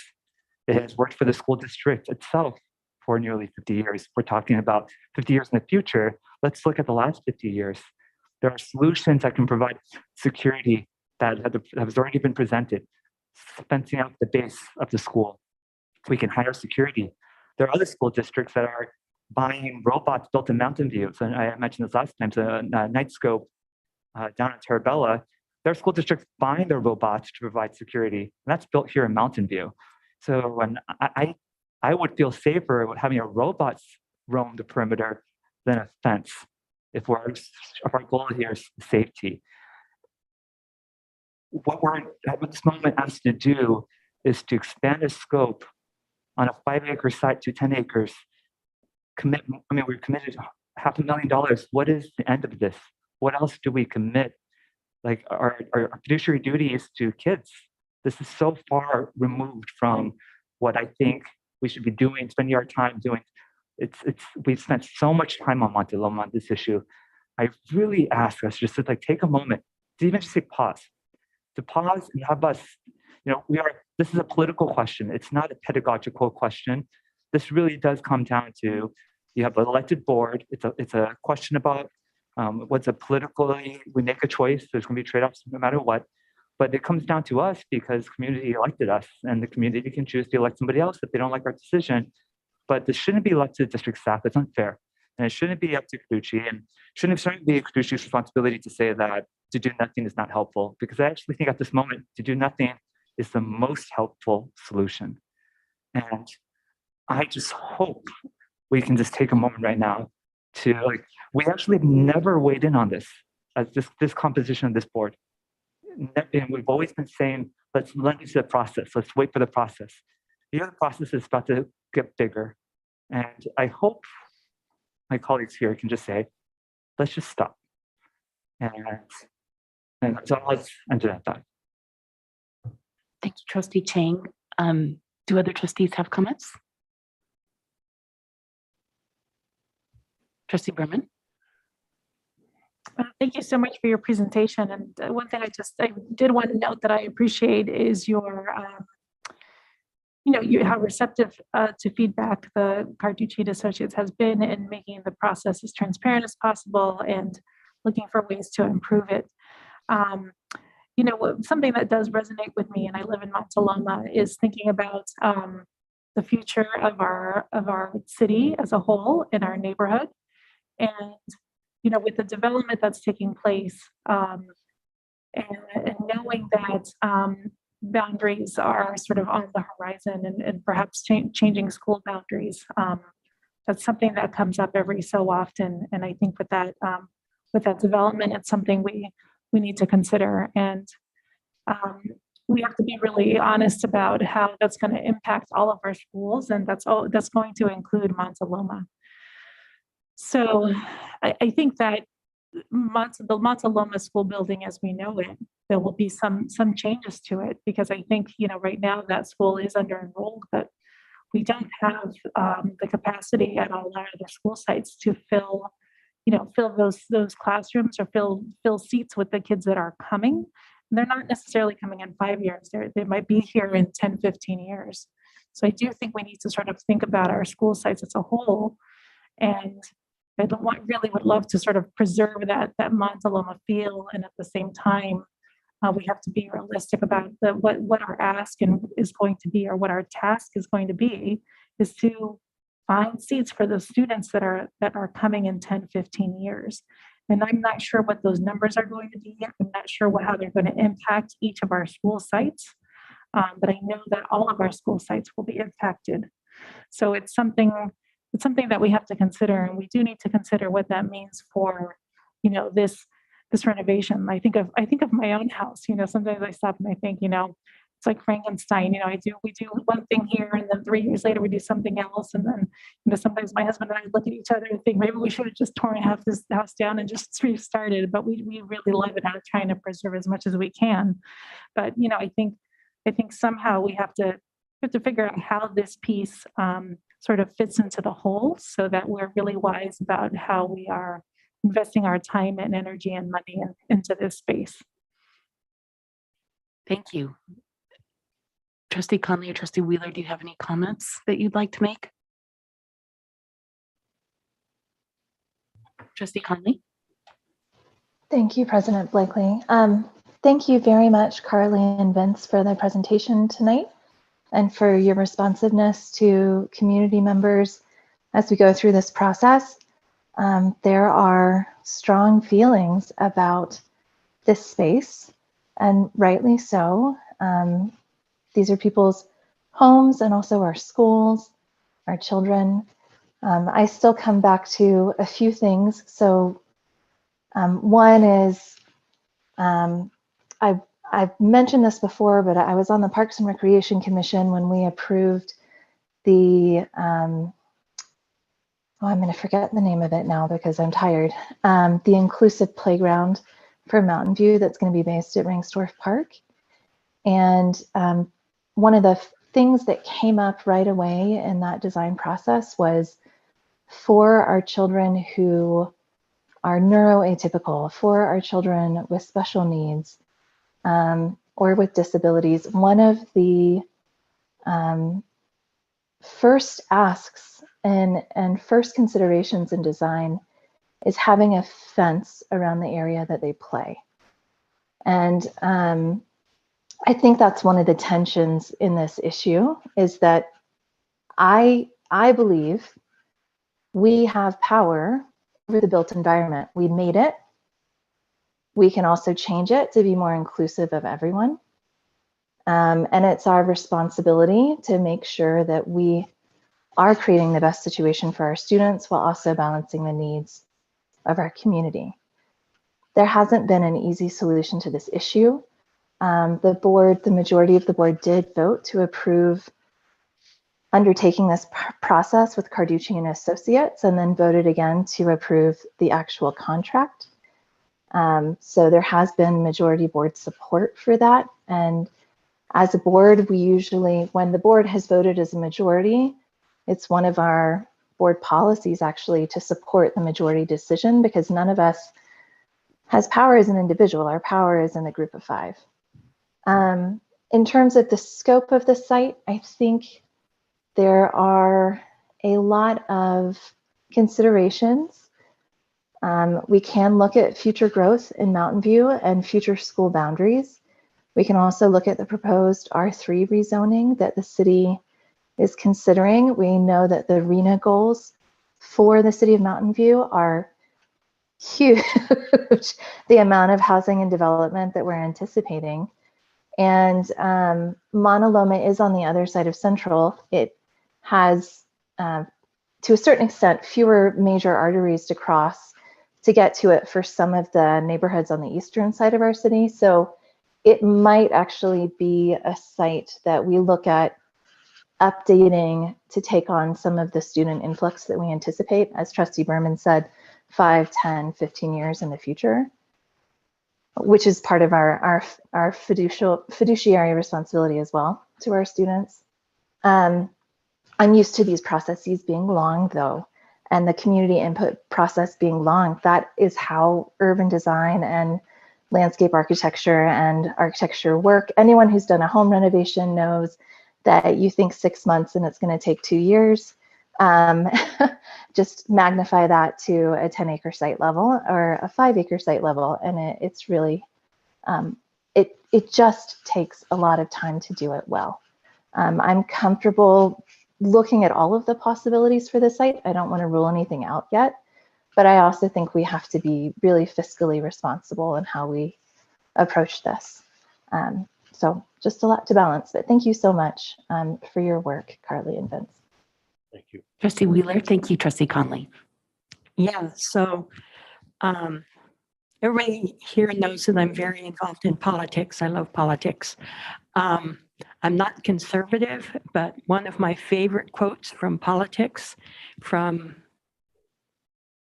70 years ago was when William F. Buckley restarted the Republican Party by saying, in essence, they want to stand athwart history and yell, stop. And I've never been that kind of person. I've never been that kind of conservative. I am not a conservative. It's fascinating to live in Silicon Valley and see things changing and growing all the time. And we can't say stop. We've got projected students coming in. We've got development coming in. And we need to figure out how to accommodate that development in those students. And all of our schools are going to be impacted. So, but to take this, not so big picture as, William F. Buckley in politics, in Monoloma, one of the things that I have learned from this process is how important that park is. So, and, from the very beginning, Monoloma was, different or special or, not quite the same as the other schools and the other neighborhoods. And through this process, the, good-hearted community members have tried to educate us as to the importance of this park to that neighborhood. And, Superintendent Rudolph was, explaining, kind of his aha moment of, the houses in the yards over there are, kind of small and walled off, and they need that park. And another thing that, so I live south of El Camino. We've got a lot of parks over there. We've got Cuesta Park, lots of neighborhood parks. I never even thought about it. Whereas in Monoloma, that's their only park. And, Rengsdorf is, kind of far away. So this is their neighborhood park. And, to Trustee Chang's point of view about trying not to change anything, I think that's where that thought comes from of let's preserve this park. So that would be a first principle for me is let's preserve the park and the openness of it, the open feel to it, So, this was all started with, a recommendation to put fences around the park. And, that got the neighbors up in arms. And then, we heard from teachers and staff, and Trustee Connolly was, articulating for us the importance of, safe schools for every student. I was talking to Superintendent Rudolph today about how one thing I learned from this long process is, hearing from a former school board member from the Monoloma neighborhood, Phil Palmer, saying, the solution is easy, just put a fence around the school. So, that stuck with me ever since, a fence around the school that's safe for the teachers and safe for the students, and have an open park. And now we also have to expand our thinking, and I think this is where Vince is talking about, is expanding our ideas even further to, what can we do with that site to help us with, student growth, to Robin's point, in the next 50 and 100 years.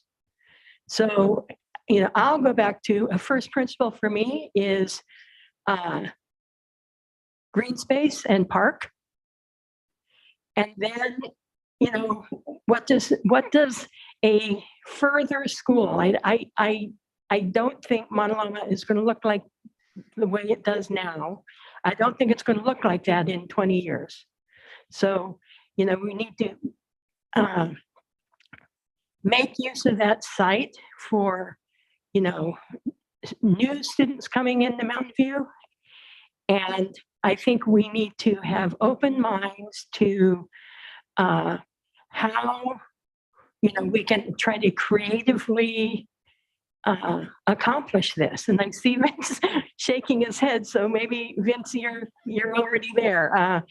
So that's where I am, Board President Blakely. Thank you, Trustee Wheeler. I think my ideas synchronize pretty well with yours. I definitely don't want to stop this process now. I feel like we finally made some strides and are having these aha moments. And I was very intrigued by what Mr. Latanzio and Ms. Benke said about a community school. I hadn't really thought of that. And that's why I was prodding you a little bit to what might that look like. So in terms of openness to expanding the project, I'm very open. I think it actually would probably be a very wise move. And, I agree that we're probably going to have to redevelop some of the school buildings there, at least over time.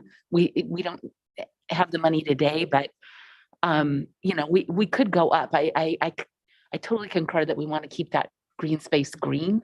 So I wouldn't recommend expanding our building footprints beyond the space where they occupied now. And maybe we even reimagine things further than that. So I'm very intrigued by opening up the process and expanding the scope. And I'm also hopeful that to the extent a lot of these things are for the community, that our partner, the city, will help in that process. And so I think we can't do that all on our own. We just don't have the financial resources, but together we can. So I really appreciate the work of Carducci. Thank you for what you've done. And I'm looking forward to the next steps. And it looks like Trustee Berman has some more things that she wants to say. I just want to make one more point. So just for Carducci, and I will let community members give their input in their sessions. In the couple of sessions that I joined, I also heard this desire for open space, the green, the nature, a nature bath, right? I heard all of those conversations. So I think in this thinking of community school, I think something that really resonates with me is this is where the neighborhood goes for some calm, relaxing time, right? So I'm not sure what the interest is for having, you mentioned like a library that everybody uses. So just, there has to be, I think, a balance too, but I'm going to let community members speak for themselves when you when you mentioned that, because too much will sort of break, I think will sort of break your off balance in terms of the sort of Zen nature path that community members expressed that they wanted. But I'm looking forward to seeing what the input is in the next series of meetings. Thank you. And I just wanted to say also, when I said the city, I want to partner with the city, I also want to partner with the community. So that seems implicit, but I know the community has felt underheard. So one more quick comment, Trustee Chang, and then we've got a lot still to cover. I understand. Sorry. Thank you. I hear and acknowledge that the board wants to continue with the process. I do ask that my feedback then in that case would be that recognizing that Monoloma, the community has grown in the residents, but the school has shrunk. And if we're going to continue the process and talking about expanding, I would urge Carducci and the district to consider talking to the community about why are people moving in, but fewer kids are going to Monoloma. And I think that'd be a very important question if we're talking about a community school, because you do not have a community school if the community does not go there. I would also urge us as a board to talk about boundaries. It would be foolish for us to invest district resources at an under-enrolled school if we don't first talk about what, and I understand we have possible growth in North Bay Shore, but we have to put all the pieces in play. Otherwise, we might then be spending money at a school when we don't know if it's actually designed for what we wanted to serve for that enrollment that might be coming 5, 10, 15 years in the future. So I think that on a Carducci side, I hope that we can find out how can we make it a community school, talking to the community, and I hope we as a board can start talking boundaries, because Monoloma and Theracop are under-enrolled. We have an obligation to the other schools that we don't spend money disproportionately on one community without it benefiting as many kids as possible. Thank you, Trustee Chang. We will be talking about boundaries at some point when the time is right. I think it's just going to take a few years for things to sort out. I think that conversation would be premature. Right now, the school sites are where they are, and land is so scarce in the city. We can't just kind of pick up and move. So we're going to have to make do, and we will definitely over time need to adjust boundaries. All school districts do that as the development and residents ebb and flow. So thank you everybody for a productive discussion, and I am going to ask that because we only have an hour and 5 minutes left and we've got 2 presentations to cover, that if anybody needs to have a bio break, to just excuse yourself and run and come back so that we can just keep moving. So we will move now on to Thank you. Yeah, thank you. Thank you so much.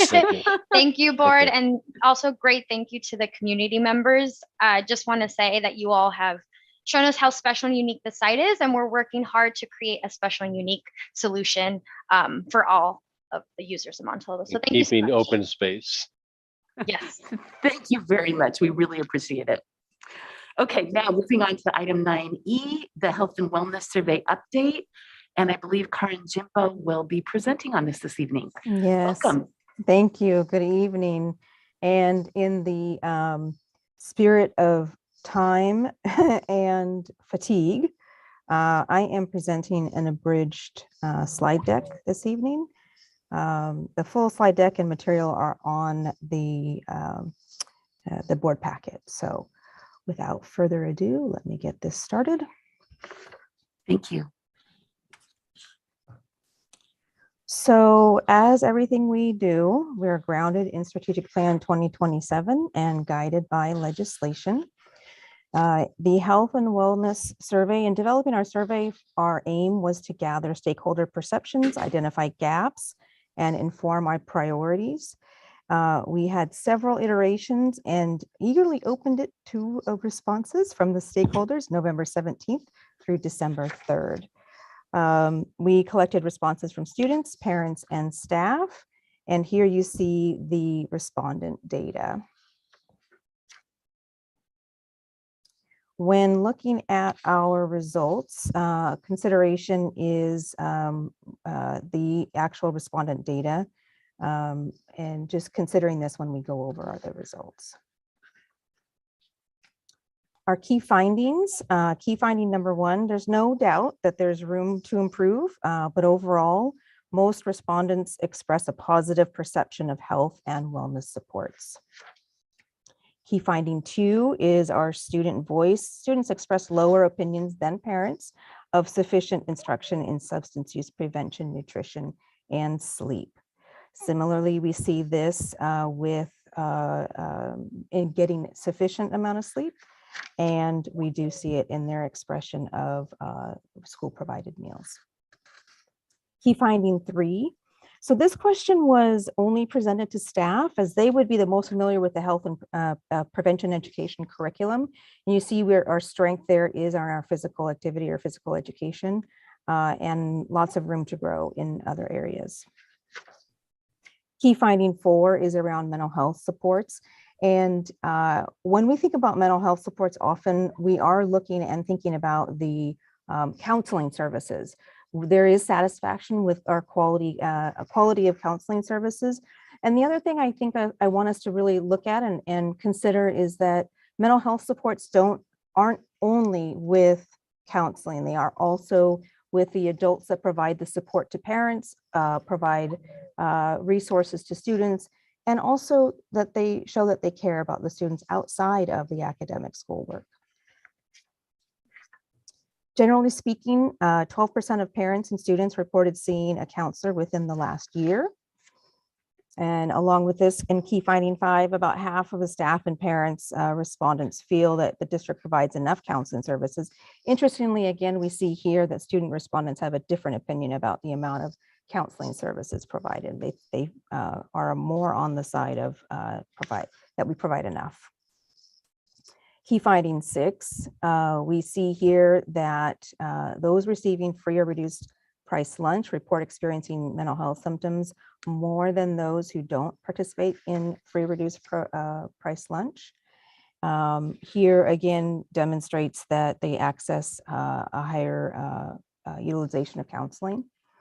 And then in this one, it is that they are reporting getting less sleep than their non-FRPL counterparts.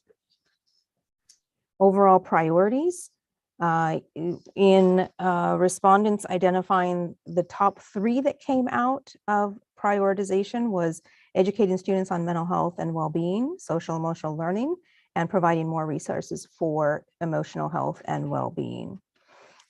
When we examined the overall priority responses, we extracted 2 areas, academics and resources for emotional health and well-being.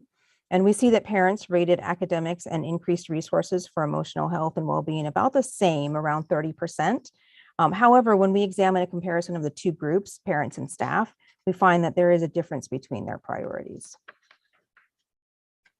And as well, the survey examined overall student difficulties in controlling emotions, concentrating, controlling behavior, and getting along with others. And the way that our student support system currently works, students are, in general, referred for service or supports when they are demonstrating severe needs. The rates that we see at the minor and moderate level typically are supported through natural supports such as adults in the environment itself, and or prevention activities. On a positive note, a large majority of respondents are not reporting these particular symptoms in their children as parent respondents or in themselves as student respondents. And here we see the most common symptoms that were reported in the month preceding the survey. And then again, on a positive note, we see 44% parent respondents and 25% of student respondents reported none of the above symptoms. When we look at our areas of strength, a couple highlights that student response rate helps provide a clear picture of middle school student opinions, and responses indicate higher levels of satisfaction with existing mental health supports than with prevention education. When we look at our areas of improvement, students express lower rates of satisfaction than parents and staff, and we would like to see our elementary response rate improve so we can get a better overall picture.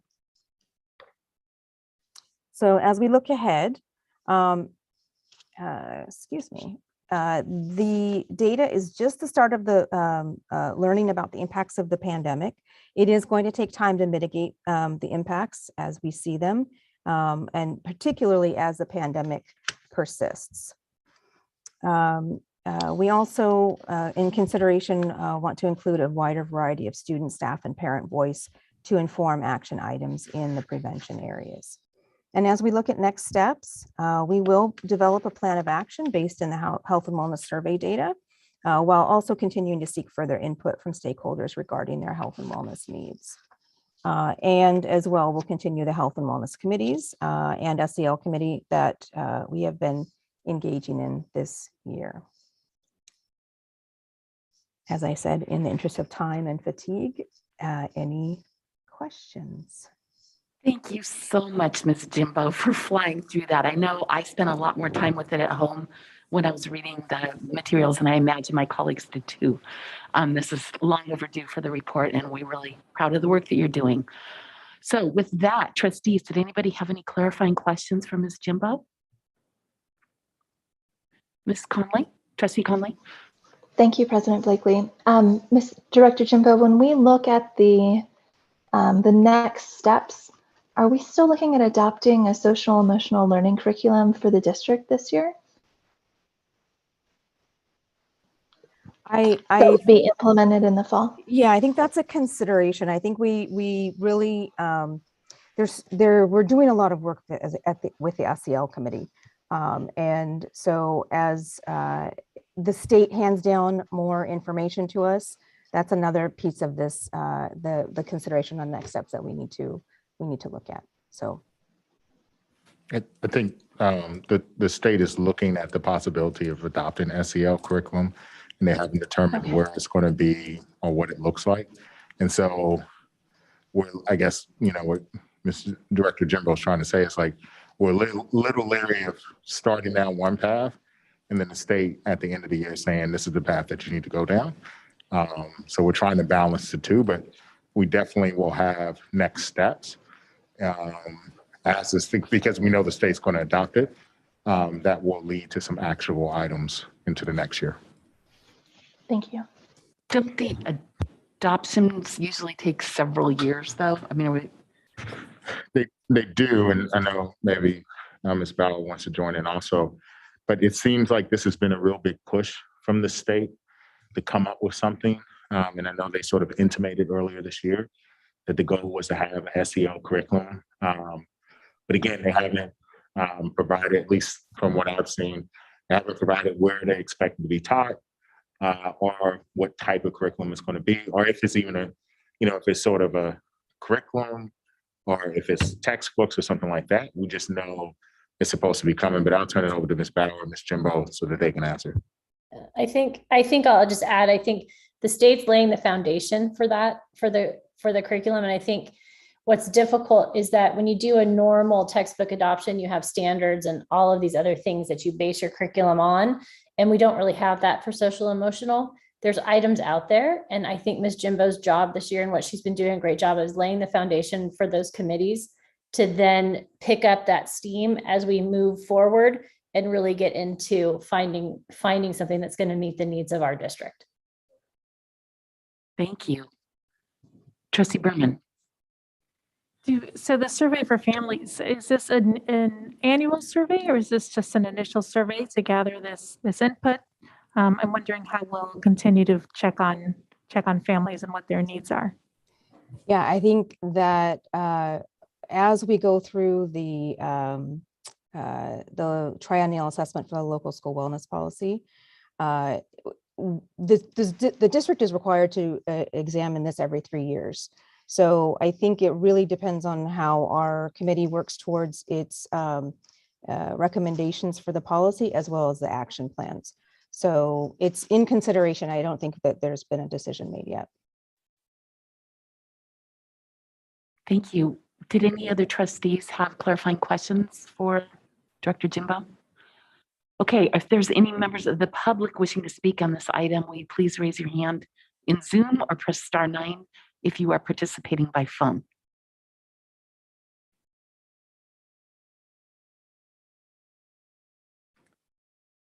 Okay, I don't see any hands raised, so we'll take it back to trustees for comments on this item or guidance. Trustee Chang. Thank you. Thank you, Dr. Jumbo, for the presentation. I have the privilege of being the board observer for this group, and it's true with all our committees. The number of hours that parents and staff put in behind the scenes is super impressive, and just it's really, really something to commend. One of the interesting observations from the group, one of the meetings, a group member asked, should we ask questions about teachers' teachers' health and wellness? For staff in this pandemic, a lot of questions about trauma and just mental wellness of teachers, and there was a lot on the plate right now to just focus on the students. So the students are the focus, but that question kind of stuck in my mind about in the future. That was asked in the wellness meeting, and then I recognized that at my school, just a few weeks later, our school decided to do a really deep survey on the mental health of all the teachers. And it was, asked a lot of kind of, actually pretty probing questions about how everyone's feeling and their state of mind. So I thought that was interesting, something to share, in addition to the really good work the committee was doing. And then on the comment about the state curriculum for SDL, I'm really happy to hear the state's doing something. And I think also we should keep our ear to the ground on if there's any schools or grade levels that are having particular hotspots on how, especially in return to school, normal schooling, then there may be certain grades or schools that will need training or something before the state curriculum is ready. Thank you, Trustee Chang. Any other comments on this item? Trustee Berman. Just real quick, I just want to recognize that today, yes, this morning, it feels like a long time ago, we at Challenge Team, we heard from Ted Lempert from Students Now when he presented the California Children's Report Card and noted that, this report card gives grace to the state and its ability to support children from prenatal until age 26. And our state currently has a D+ in behavior and mental health. So I just want to acknowledge how critical it is and how essential this service is to our students, especially for our students that are socioeconomically disadvantaged that tend to experience, as we see from the survey data, some needs and have challenges accessing those services. That being said, I think it's also important to acknowledge, that striking the balance between it was noted also today in Challenge Team that, when kids are in school, you want to focus on academics, but there's also these behavior needs. So it's finding the balance between the two. But I'm really glad and supportive of and proud of the work that's starting in our district. And I'm looking forward to seeing what the next steps are so we can address these needs for our students. So thank you. Thank you, Trustee Behrman. I noted that the staff thought academics was less important and this was more important. And I think they really have their fingers on the pulse of what's going on in our classroom. So that was very telling. And I also just wanted to say, I'm trying to remember, it was like 3 or 4 years ago. It was a very hot day near the end of the school year. And we were in the Stevenson Auditorium. I think this was just a big construction pit over here. We hadn't had our boardroom open and we were talking about health and wellness and mental health, and that we really needed to come up with, a policy and do some work because a lot of the efforts in the district, we're kind of patchwork and hit and miss and not a kind of consistent, cohesive type of program. And so I am so grateful that we found you, Ms. Jimbo, that you have joined our district, and under your leadership, I'm just really impressed with the progress that we're making. And thanks to Trustee Chang for being the observer on the committee, but thank you especially to all the committee members for all the hard work you're doing. It's long overdue.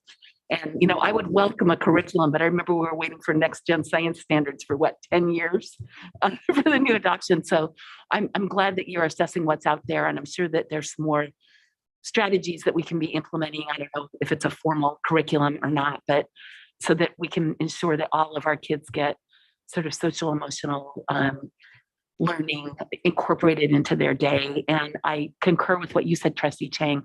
We really need to look out for our teachers too. And I don't know how that fits in exactly with the the work that we've done so far, but that is a very important piece. I know at the high school district, they've done a few things for their teachers. There were teachers that wanted to, some yeah, I don't know, it was like yoga or meditation, different. There's a group at Stanford that they brought in. Any rate, I'm hopeful that we can do some things like that for our staff too, because their needs are imperative as well. They're the ones that are teaching our children. So thank you everybody for all the work you're doing, and I'm super excited to watch this unfold over time. Oh, Trustee Conley, I'm sorry, I didn't see your hand up earlier. Oh, no, it's okay. I waited. I wanted to say thank you as well. And I think that one of an advantage of the moment we're in is that there is even more attention to mental health and social emotional wellness than we have had in education, I think, ever. One of the challenges, though, is a lot of the funding that we are seeing coming through for mental health and social and emotional learning is one-time funding from the state. It's categorical funding. And this is, our children's mental health is not something, especially the impacts of COVID, it's not something that we're going to solve this school year. It's not something we're going to solve next school year. It's going to take years and years and years of consistent work to help our children continue to thrive and flourish, and to support our families who have also gone through this trauma, support our staff. So I encourage those of you watching tonight to think about ways to reach out to our state legislators like Senator Josh Becker or Assemblymember Mark Berman to really ask that the funding for mental health be something that is added to it's money that goes into the base of funding for schools in our state, because we're going to need to do this work long term. Thank you. Thank you, Trustee Conley, and thank you, Director Jimbo. We really appreciate this. And so at 10:14, we will move along to item 9F, the English Learner Reclassification Overview and Update. And Director Chang, I believe you are presenting on this. Please take it away. I am. Good evening, trustees. I'm going to share my screen. Can everybody see okay? All right. So tonight, I'm going to give everyone an overview and update on our English learners and the state of our reclassification. This is aligned with our strategic plan, goal area 1, objective 1B. I want to start off with kind of setting the stage, talking about English learners and the big picture. So some definitions of English learners, right? Students whose first language was a language other than English and who aren't yet at the same academic level in English as their peers. The goal of all English learners is to be reclassified as fluent English proficient, which means they have passed certain criteria to that say that they are at a similar level in academic English as their peers of the same age.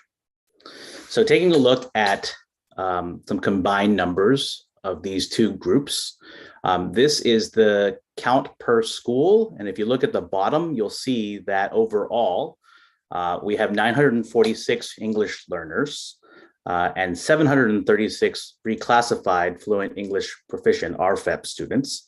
And these two totals together make up 36% of our school district. So it's a significant portion of our students.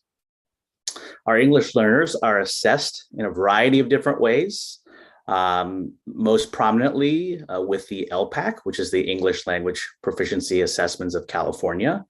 But the first year of LPAC was in 2017-18, and before that, it was a different test called the CELT, which was the California ELD test. The LPAC is actually 3, depending on how you slice it, or 4 tests. There's an initial LPAC given to potential EL students when they first begin school in the US. And the summative LPAC, which is given to all ELs in the spring of every year. It's the annual summative assessment. We also have an alternate LPAC, which is given to EL students with IEPs who have significant cognitive disabilities. And of course, like all other 3rd through 8th grade students in our school district, all of our ELs and RFEPs take the CASP, and of course, our district interim assessments, iReady and Literably. Speaking a little bit about EL instruction, there are two main modes of instruction: designated ELD, which is specified time, a minimum of 150 minutes a week for all ELs, with specific resources for the teachers to use. There are ELD periods in middle school for students who are ELs at that level. And throughout all K through 8 grade level instruction, we have integrated ELD strategies, which is made up of SIOP techniques and strategies. For example, content and language objectives, explicit vocabulary instruction, differentiation, opportunities for group talk. These two main modes of ELD instruction are how we move our students forward. So ELs are definitely not a monolithic group. I just want to make sure that I emphasize it. It's a very dynamic, diverse group. There are a wide range of skills between various subgroups in the EL categories. We have newcomers who just arrived in America. That we have some who have been in the schools for a few years and some who have been here for many years and have experienced many years of ELD. Also, just like any other student group, they move in and out of our district each year. There's always a high variance between cohorts that enter in kindergarten in terms of their EL level and their demographics. What's important to also note is that the research has repeatedly shown that it can take 4 to 7 years for beginner ELs to develop academic language skills in English that are the equivalent or roughly the equivalent of those of their English-only peers. In our school district, reclassification during the year does lead to changes in the population when we're measuring EL progress. So like many LPAC 4s, kids who get the highest level on the LPAC and qualify for reclassification, they become RFEP, and then they're no longer considered EL, so they're taken out of that group when we compare groups. The reclassification process happens multiple times a year, each time we get new assessment data in. So in August, September, November, December, and January, the vast majority are done by the end of January. We have a few that trickle in March, usually 8th grade students who are really just trying to get them to reclassify before the end of the year. And so for all of these reasons, MVWSD measures EL progress using a cohort growth approach with a goal being reclassification. So speaking of goals, a couple of years ago, we had a board goal, a former board goal, a two-pronged goal.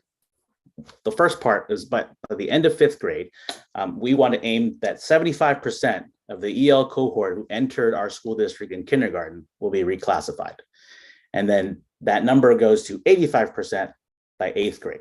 So by the end of elementary school, our goal is to have 75% reclassified. By the end of 8th grade, before they go off to high school, 85%. While we're going to be monitoring all students with these targets in mind, the intent was to apply this goal only to the EL cohorts who are assessed with the LPAC and not partially the SELP and partially the LPAC, just to keep things consistent. The cohorts, just to speak a little bit more about them, each year we have a new cohort of ELs entering in kindergarten, and the cohorts are defined as those who are continually enrolled in Mountain View Wissman School District. And you'll see in the following slides that we'll use their exit year, kind of class of year, as their name. So the kindergartners this year are the 2030 cohort. So I mentioned earlier, we are measuring some of the cohorts officially and others informally. So over here, you can see all of the different cohorts, what their current grade is, and when they came in kindergarten, with the yellow ones highlighted as those who are these are the LPAC cohorts and the ones who we are officially measuring, even though we're monitoring all of them. And you see 5th and 8th grade kind of starred because those are the years that we want to look at most carefully. So overall, in our school district, you can see highlighted in green the 5th and 8th grade cohorts this year. Our 5th grade cohort has reclassified at a rate of 55%, and our 8th grade cohort has reclassified at a rate of 90%. And you'll see in this table, as well as in following tables, a column with a list of the years that the kids had their learning interrupted by COVID or disrupted distance learning school years. If we look at just the elementary schools, you'll see the breakdown by school as well as district on the left. And going through each of the schools, you'll see that generally what we want to see is kids, or the percentage reclassified, going up every single year. You'll see some spikes, some valleys. Those are usually due to the fact that cohorts are different. There might be other things going on.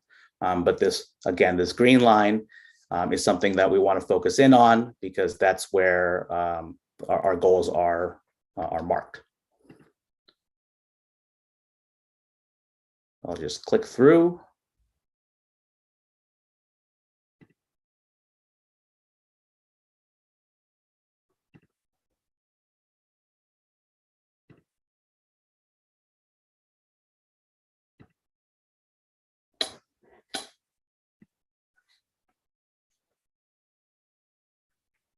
As you can see, it's not a perfectly smooth curve anywhere, nor would we expect it to be, but there are some implications for some of these numbers, as I'll go over in a moment. Looking at the middle schools, you can see a similar table here with the interrupted school years on the right. You can see that Crittenden and Graham are both actually exceeding the goal that we've set for our 8th graders if the 8th graders were officially being monitored, but they took the LPAC and the CEL, so it's kind of like, okay, it's good that, 90 or more percent, around 90 or more percent of our 8th graders are reclassifying. So it's nice to see that. Okay, this is a breakdown with Crittenden's numbers and percentages. A note here, a term that you'll also hear that used is this term, long-term English learners. That's just middle school students who are in an EL cohort who have not yet reclassified. They're considered long-term English learners. Here are Graham's numbers. And here is, so we've been talking about cohorts this whole time, right? So this is the slide that really looks at year-to-year comparisons. So the last time a presentation like this was brought in front of the board, it was in 2020, in May of 2020. As we know, the last couple of years have been quite busy with various initiatives dealing with COVID as well as academics. So comparing 2020 with 2022, we do see some differences. We do see the impact largely of the pandemic, right? We were very close to meeting the 75% goal at 5th grade in 2020 when the goals were established. And now we've dropped almost 20% for this year's 5th graders compared to 5th graders of 2 years ago. If we look at our 8th graders, though, the 8th graders now are actually doing 7% better than the 8th graders did 2 years ago. So that leads to some implications, which again, I've alluded to repeatedly. I'll go into now. So just a summary, we have 2 schools where more than 75% of the 5th grade cohort, the 2025 cohort, have reclassified, and those are at Imai and Stevenson. And all the other ones are below or would be below the goal of 75% reclassified in 5th grade. And you'll see, I talked about this already. We have the current 4th, 3rd, and 2nd graders, 2026, 2027, 2028 cohorts have at least 13% fewer students who have reclassified compared to the same grades 2 years ago. Different cohorts, but same years.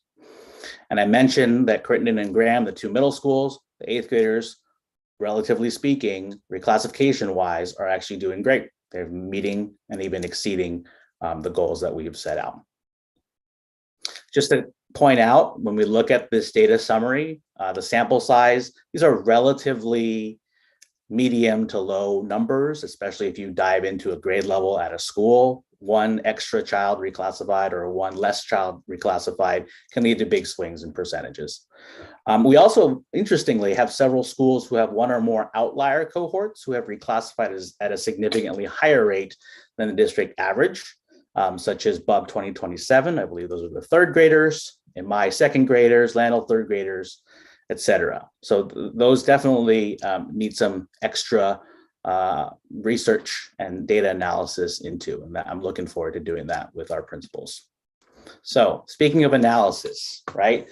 Obviously, COVID disruptions had a big impact on all of us, and the impact on ELs is pretty clear when we look at the reclassification data. We weren't able to finish all summative LPAC exams in the spring of 2020, probably lost some opportunities for students to get that level 4 they needed to reclassify. Distance learning, again, as mentioned, has disproportionately impacted English learners. They definitely need all of the language practice opportunities that they can get only with in-person instruction. In 2021, summative LPAC was a mix of in-person and virtual, again, kind of making the data have a little bit of an asterisk next to it. I know that the students did their best and our team did great administering the tests, but it is a factor. When we look at middle school results and we compare them to elementary ones, it clearly shows that the pandemic has disproportionately affected the younger students who had their learning interrupted during grades 1 through 4. There are also bright spots that we need to look at and celebrate, right? The success of the cohorts who are currently in middle school implies that, number one, consistent quality ELD in elementary school is fundamental. And number two, that a designated period for middle school ELD is certainly beneficial. Demographic considerations aside, we have some elementary sites with cohorts who are significantly outperforming district averages, and those have some things in common, right? These sites and the grade level teams have emphasized the consistency and quality of their designated ELD class, even during distance learning. And it's very difficult, but the emphasis was always there, and everybody was really putting forth good faith effort to make sure that kids were engaged and that designated ELD was protected time and is still protected time. A focus on students practicing language skills in the classroom, in addition to just content knowledge. That's the integrated ELD that I was mentioning. And the principals and the teachers that I was able to observe and speak to did have specific plans and strategies for an ELD approach based on their site-specific data and their observations. I think it's really important for me to note, and I've alluded to this a couple of times, that despite the challenge of balancing instructional minutes between many subjects, right? All teachers and principals and school staff share a strong commitment to quality ELD. I've been really moved by that as I've talked with folks. Everyone has a desire to improve continuously. Everybody wants to know, okay, now that we see this data, what can we do next? Can I talk to you about, some implications, and can we dig deeper into the data? So that's been really inspirational for me personally, and I think it's great for our school district, a testament to the work of our staff.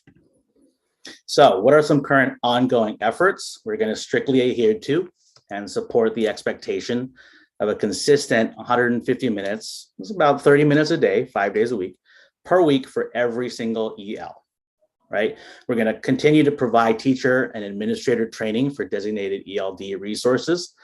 We started the year with some extra training on some extra resources, like the one that I mentioned in the next bullet with reading A to Z. Every K through 5 classroom teacher now has access to it, whereas before they were sharing accounts. We're also in the process of preparing our instructional coaches with training to support our teachers to use the SIOP strategies now and moving forward into the next school year.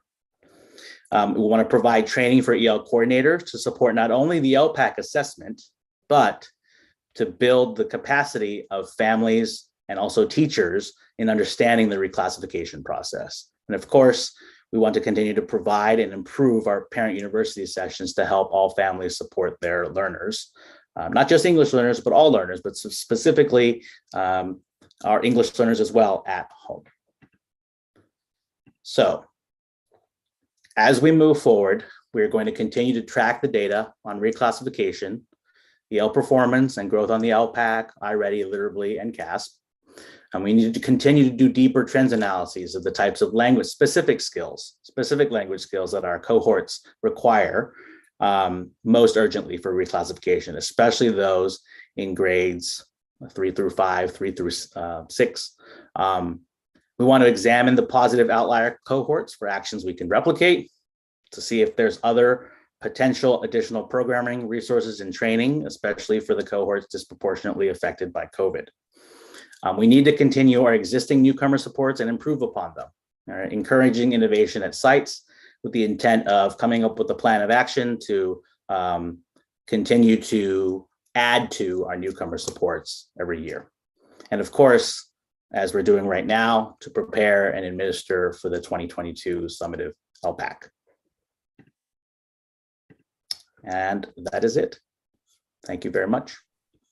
Thank you so much, Director Chang. A lot of material there.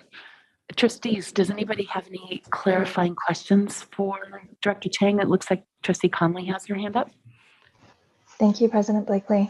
Director Chang, thank you so much for the presentation and the data.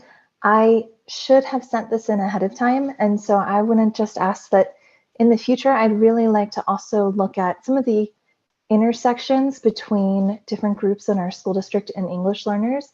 Some of our English learners are socioeconomically disadvantaged students, and some of them are affluent.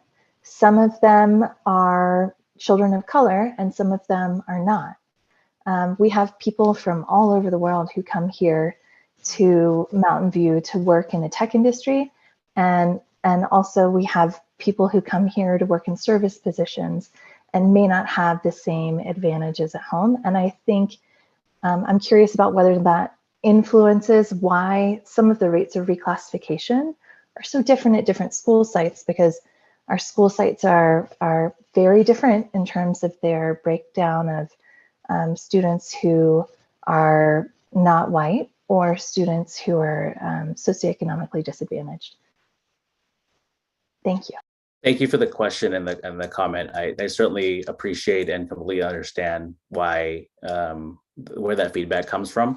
I think in examining the data, there were lots of different ways to put together the slide deck, and absolutely, like, if this is something that the board would like to see, I'm happy to come back and do even more of an in-depth breakdown in a future meeting. I did just kind of prepare for a potential question like that, because I noticed that was probably something that might be asked, and we do see that it tracks pretty, like, among just overall between socioeconomic and not socioeconomic across the district. I'm not saying by site, but across the district, it tracks pretty closely to what we are seeing here. I mean, there are differences for sure, especially if you have schools or grade levels where there are, just for some reason, a large number of socioeconomically disadvantaged families. There definitely is a difference, but overall, it's not too far off of the overall average. But I completely agree with you that we probably need to dive a little bit deeper and split it up a little bit more too. Thank you. Thank you. Trustee Berman. I'll get you next, Trustee Chang. Director Chang, can you just, I think I might have missed this, but maybe you could just reshare with me what are the reclassification guidelines? So I know there's the LPAC overall score and subcategories, and there's literally an iReady and CASP. Yes, yes. I think that slide was in there early, and then for some reason, okay, you're absolutely right. As I was reading it, I was like, thank you for asking. So the reclassification guidelines, there are 4 main items that we need to complete. Number 1 is that students need to receive an overall level 4 on the LPAC, which is the highest level. They need to receive a meets or exceeds grade level on any of the assessments mentioned. So it would be either the CASP ELA or the Literably reading assessment or the iReady diagnostic. And then we need to have a teacher and principal and school recommendation, staff recommendation, and then parents have to agree. There has to be a parent meeting. So those are the 4 items. Thank you for asking that question. Thank you. Trustee Chang. Thank you. Thank you for the presentation, Director Chang. I have 2 quick questions.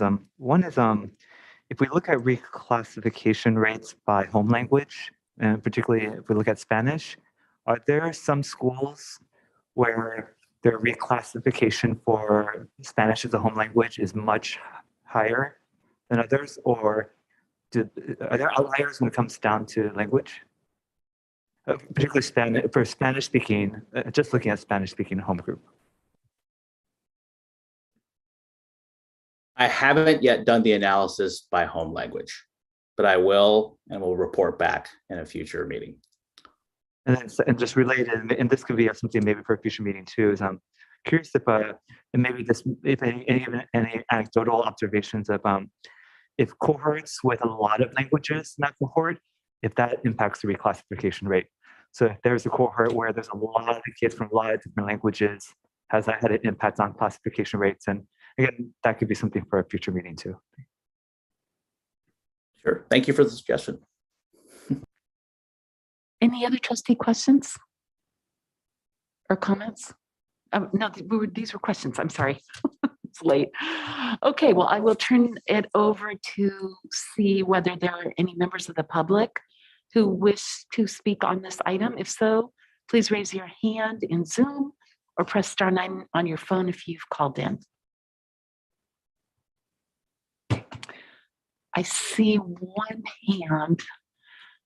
Ms. Pewitt, once Dr. Rudolph gets the timer up, please unmute yourself, and you have 3 minutes.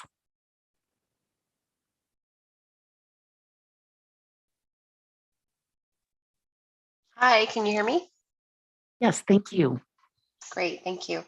I have 2 comments, and hopefully they'll be very brief. One, and I know Director Chang is aware, I think that we have made tremendous strides. I've been in the district for about, I think this is my 4th year, and I've seen such a wonderful change and improvement.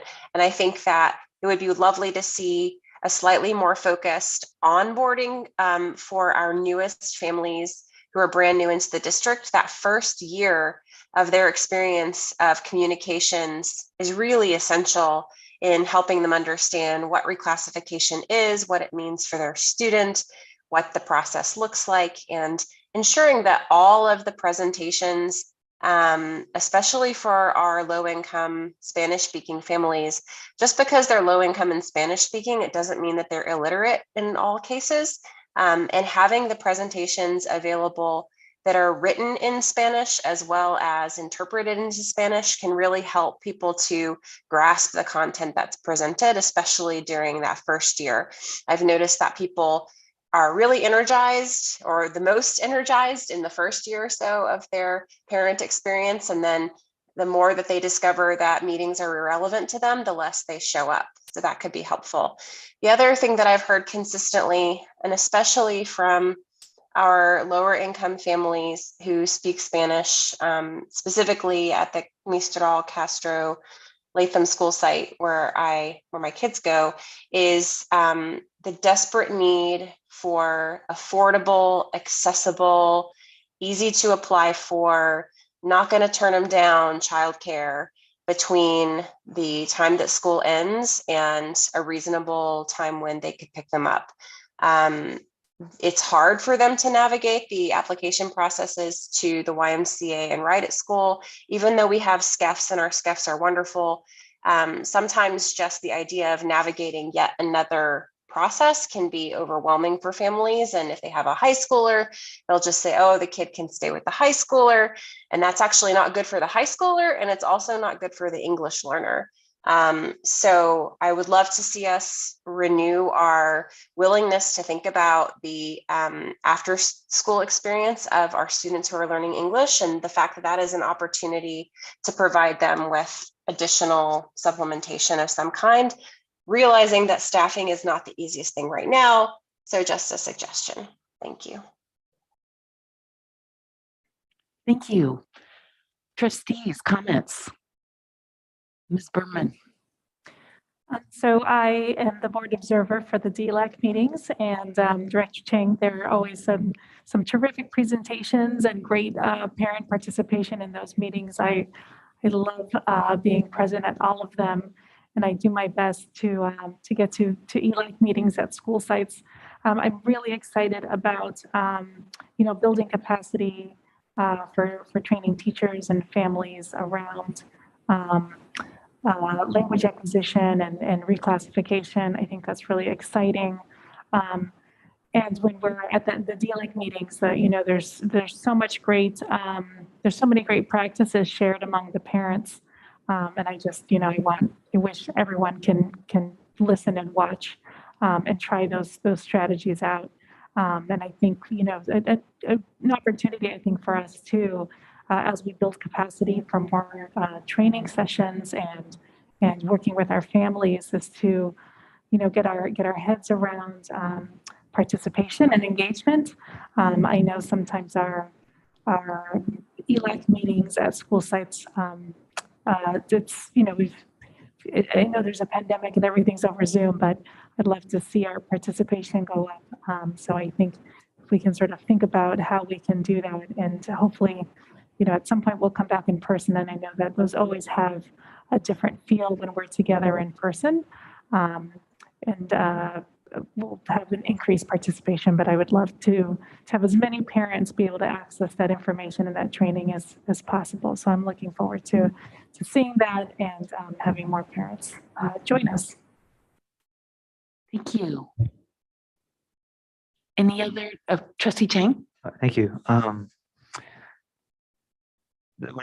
I look at the chart about the seeing a reclassification to different schools, and I know a trend that we've already talked about on the issue of that in environments that have segregated demographics have segregated outcomes, and we see that again here. And I think when it comes to English language reclassification, segregated environments have a particular impact on segregated outcomes, because outside the classroom, kids have fewer opportunities to practice language when there's fewer people to speak English with in a convenient, I mean, like, it's socially, people default to languages are more comfortable with their friends, versus schools where even if the English language learners themselves were diverse, English becomes a common language between them. Or if it's a school that's diverse and English native speakers and those who are learners, like outside on the playground, that's a lot of minutes, and that's up. And I think it has an impact. So I think that this would be one more reason. I know as a board, we're looking forward to talking really honestly and earnestly at, you know, what's the impact of segregated demographics at schools, in this case, particularly Castro. Thank you. Trustee Wheeler, you looked like you were about to make a comment. No. Thank you. Trustee Conley. Thank you. I was especially interested to see in the trustee questions that were submitted, breakdown of the reclassification of students, English learners from Castro in middle school versus English learners from Mistral in middle school, and to see that in the most recent cohort, 100% of the English learners who had come through Mistral and were now 8th graders had been reclassified. I think that speaks to the strength and importance of offering bilingual education for our students. And I don't know if it reflects the change to the 50-50 model or not. We might not be enough years out from that to actually see if the impacts of it. But I thought it was, you know, just a really interesting data point to look at. And when we think about better serving our language learners, are there expanded opportunities for bilingual learning or other ways we can support students? Thank you. Thank you, Trustee Conley. I will say not too many years ago, Mistral did not have those results. So I don't know if we can attribute that exclusively to the shift to 50-50, but whatever you Mistral teachers are doing under the guidance of Director Chang and all, it's clearly paying off. And I would also say, wow, to the middle schools. I'm so impressed. When we set those goals, we wanted to set them 100% at each, but we're like, realistically, we'll never get there. But we sort of set stretch goals, and I am just kind of blown away that the 8th graders at both Graham and Crittenden are doing so well. And I'm hopeful that, you know, focusing in on those gaps that you're saying because of the COVID disruption, that we can kind of pull up the the kids that continue to come through, and also help at the 5th grade level. I'm just really proud of this work. Thinking back to presentations over the prior years, it's just really coming around. And I know there's been a lot of focus on SIAP for the past 4 or 5 years, and just unrelenting, effort by the teachers and by the staff to provide the training, and just being really rigorous with using those strategies and getting those kids English fluent. So I just want to say thank you. Okay, any other comments, trustees? All right, thank you, Director Chang. We really appreciate the report and all the hard work. And we will move on to item number 10, board updates. Trustee Wheeler. Yes, so I submitted a written update, but I do want to point out one thing that I actually wrote about and elaboration in that update, and I want to point it out to everybody here. So a lot of us follow preschool, early childhood education really closely. I do that, and one of the things I've been a huge fan of is the movement towards universal TK, and what in the last couple of weeks, what I've been hearing from new presentations is that the actual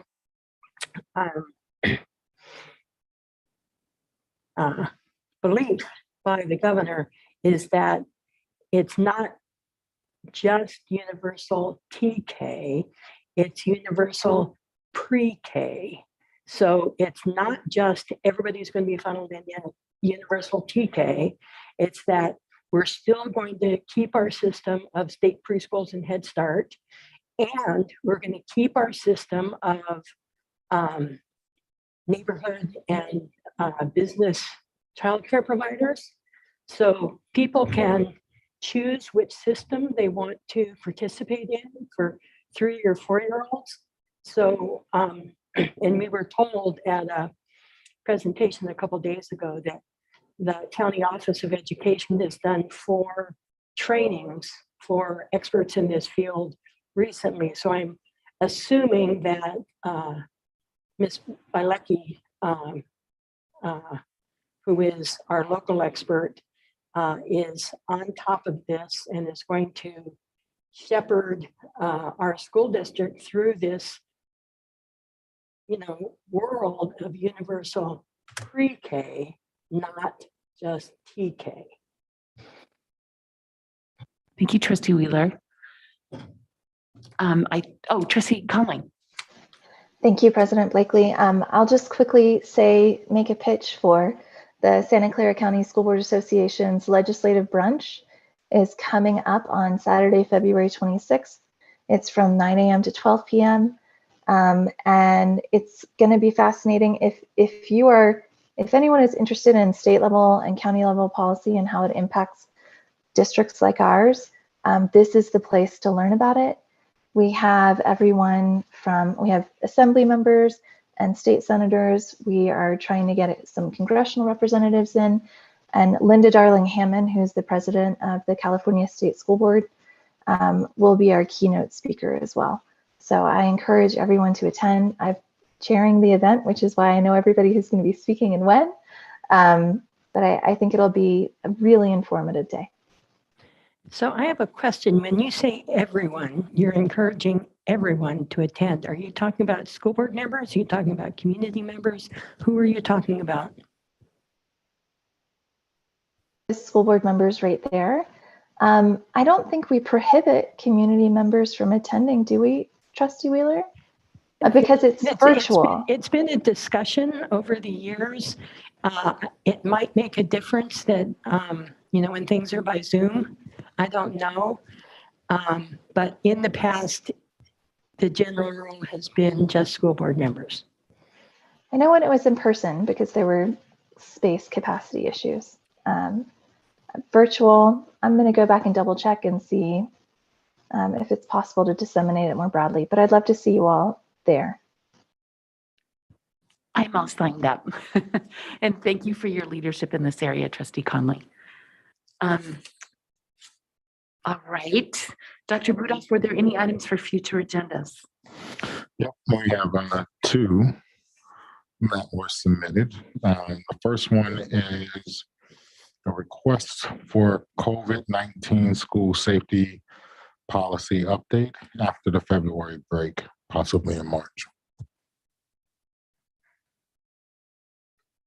Should we discuss that one and then you'll tell us the other one? I see that on our thing that we have the March 10th learning recovery update. Is there a way that those things could be Which folded? update? I'm sorry. On March 10th, I see there's a learning recovery update. Dr. Rudolph, do you think safety could fold into that? Or if we do discuss safety, it should be a separate item? It wouldn't fall, it would be a separate item. The learning recovery update is more about sort of the after school program that we've been doing. So it's more of an overview of what that looks like and analysis of the data that we currently have from it. Trustee Wheeler? Yeah, so this suggested agenda item sounds like something to me that we would be getting as a matter of course anyway. So I don't know how to approach this. I tend to concur with Trustee Wheeler, and if we are talking about relaxing our masking requirements, when I look at our vaccination data, I'm not so inclined at this time. I think on a future agenda item, I don't think we should be stating a position either way. I think it's a question of do we discuss it? And if it's a matter of course, that will come up as a safety update. I think that's fine. We haven't had a COVID safety update in a few meetings. So if indeed it's calendared that we have this come back as a cycle, I think I agree with Trustee Wheeler, but we haven't had one. So is that coming back up or? I don't have any plans to bring it back up, but I think what Trustee Wheeler was indicating, and I don't want to put words in your mouth, but as the county guidance changes from the school boards, that will naturally, Dr. Rudolph will address what's going on at the county at, if and when the time comes. Am I understanding your, yeah. So there are no board members who'd be interested in just getting an update prior to any changes from the county. I mean, we do get updates periodically, when Dr. Rudolph thinks it's appropriate to share, and I imagine that will continue. We just have so much other things to cover that I don't feel like we need to revisit it unless there's a critical juncture. That's my view. Okay, what was the other item, Dr. Rudolph? Can I just add? I think I'm sorry. No, it's okay. I think, at some point, something that could be interesting to hear about is, the parent volunteers and sort of testing. And, I think it comes whenever there's a point, I think that it makes sense to provide that information. I think sometime, I don't know, I'm saying March, April. So sometime at some point, I think it would be interesting to hear how the parent participation is going. And I know that there were questions about screening and fingerprinting volunteers. So I think it would be good for the board to hear how parents are faring in that way, or how that process is going. And field trips, the board made a decision on field trips earlier. That is part of that as well. Trustee Conley, thank you. Thank you, President Blakely. I think the rumblings that I've been hearing is that Newsom is going to say something about schools eventually as the Omicron surge goes down. Now, our county is trying to go its own way, but I truly appreciate Dr. Sarah Cody, but we are going our own way on staying masked as a county for longer. But I think that by March or April, we are going to see some change at the state and county level. And so this is something that will come back. And I would also love to hear the update on parent volunteers and things like that. So I think a COVID update, it sounds like it's naturally going to come up. But I'm looking forward to it when it does. I'm sure we all are, and we're all looking forward to the timing being right. Okay, we have 3 more minutes left. So what was the other item, Dr. Rudolph? The second is a request to have for the board and the staff to have a discussion around changes that could possibly be made to Castro Elementary to improve student outcomes. Changes that could possibly be made to Castro Elementary to improve student outcomes. So that was my item. So I was at Castro School Site Council meeting this week. Dr. Kreitz is there supporting with administration. She said that the SCEF has transitioned out, and I said Bogdanek is there supporting with SCEF duties. So thank you to her so much. And thank you to Dr. Kreitz. And one of the teachers is at the school site is helping with PTA. So there's just such a tremendous amount of need, and so many people really coming together to be supportive of the school site. And as we know, it has a high concentration of our Latino students, our socioeconomically disadvantaged students, and we've been looking at data so carefully. And I'm sure in the springtime, Dr. Rudolph will be presenting some thoughts on how we can continue to support our school. So I thought it appropriate for us to spend some time talking about the need at the school and ways that we can be supportive of ideas to ways to improve student outcomes. So I thought this could be a great agenda item for us to speak about. I'm interested in that, but I think it's premature. I think we need to let the district have a little bit of time to work through some of these issues. And I think a lot of the work is commenced already based on what we understand. And so definitely I would expect that we would get a report on that, but maybe more like in the late April or May near closer to the end of the year. Other thoughts? Trustee Chang? I think that definitely want to chime in when the district has information for us, but I think that it is an urgent topic, and I think even maybe a future retreat worthy kind of thing. I think that, it is literally our hardest topic. So I think it's both like I 100% support Trustee Berman, and for it to be successful, it has to be when the district's ready to give us, be ready to have that. But the moment the district's ready to have it, let's have it perhaps as a retreat or something long. It's definitely one of our big rocks, and I think it will probably be addressed in this, the plan for the coming year, which we will be talking about when we have our retreat. So we can brush on it there and then have a more focused update later in the year. Oh, I'm sorry, Trustee Conley. I'll take 10 seconds. I'd love to have a Castro study session sometime in May or June as we prepare for next year, but if not a study session, then an agenda item. Okay, we will take that. Do others agree? Okay, yeah, we'll see. I don't know if the study session will fit or not, but it might even be the beginning of the following year. We'll see, but we would definitely, it's long overdue. Okay, so future board meeting dates are on the agenda, and at 11 o'clock, it's still 11 o'clock, the meeting is adjourned. Thank you, everybody.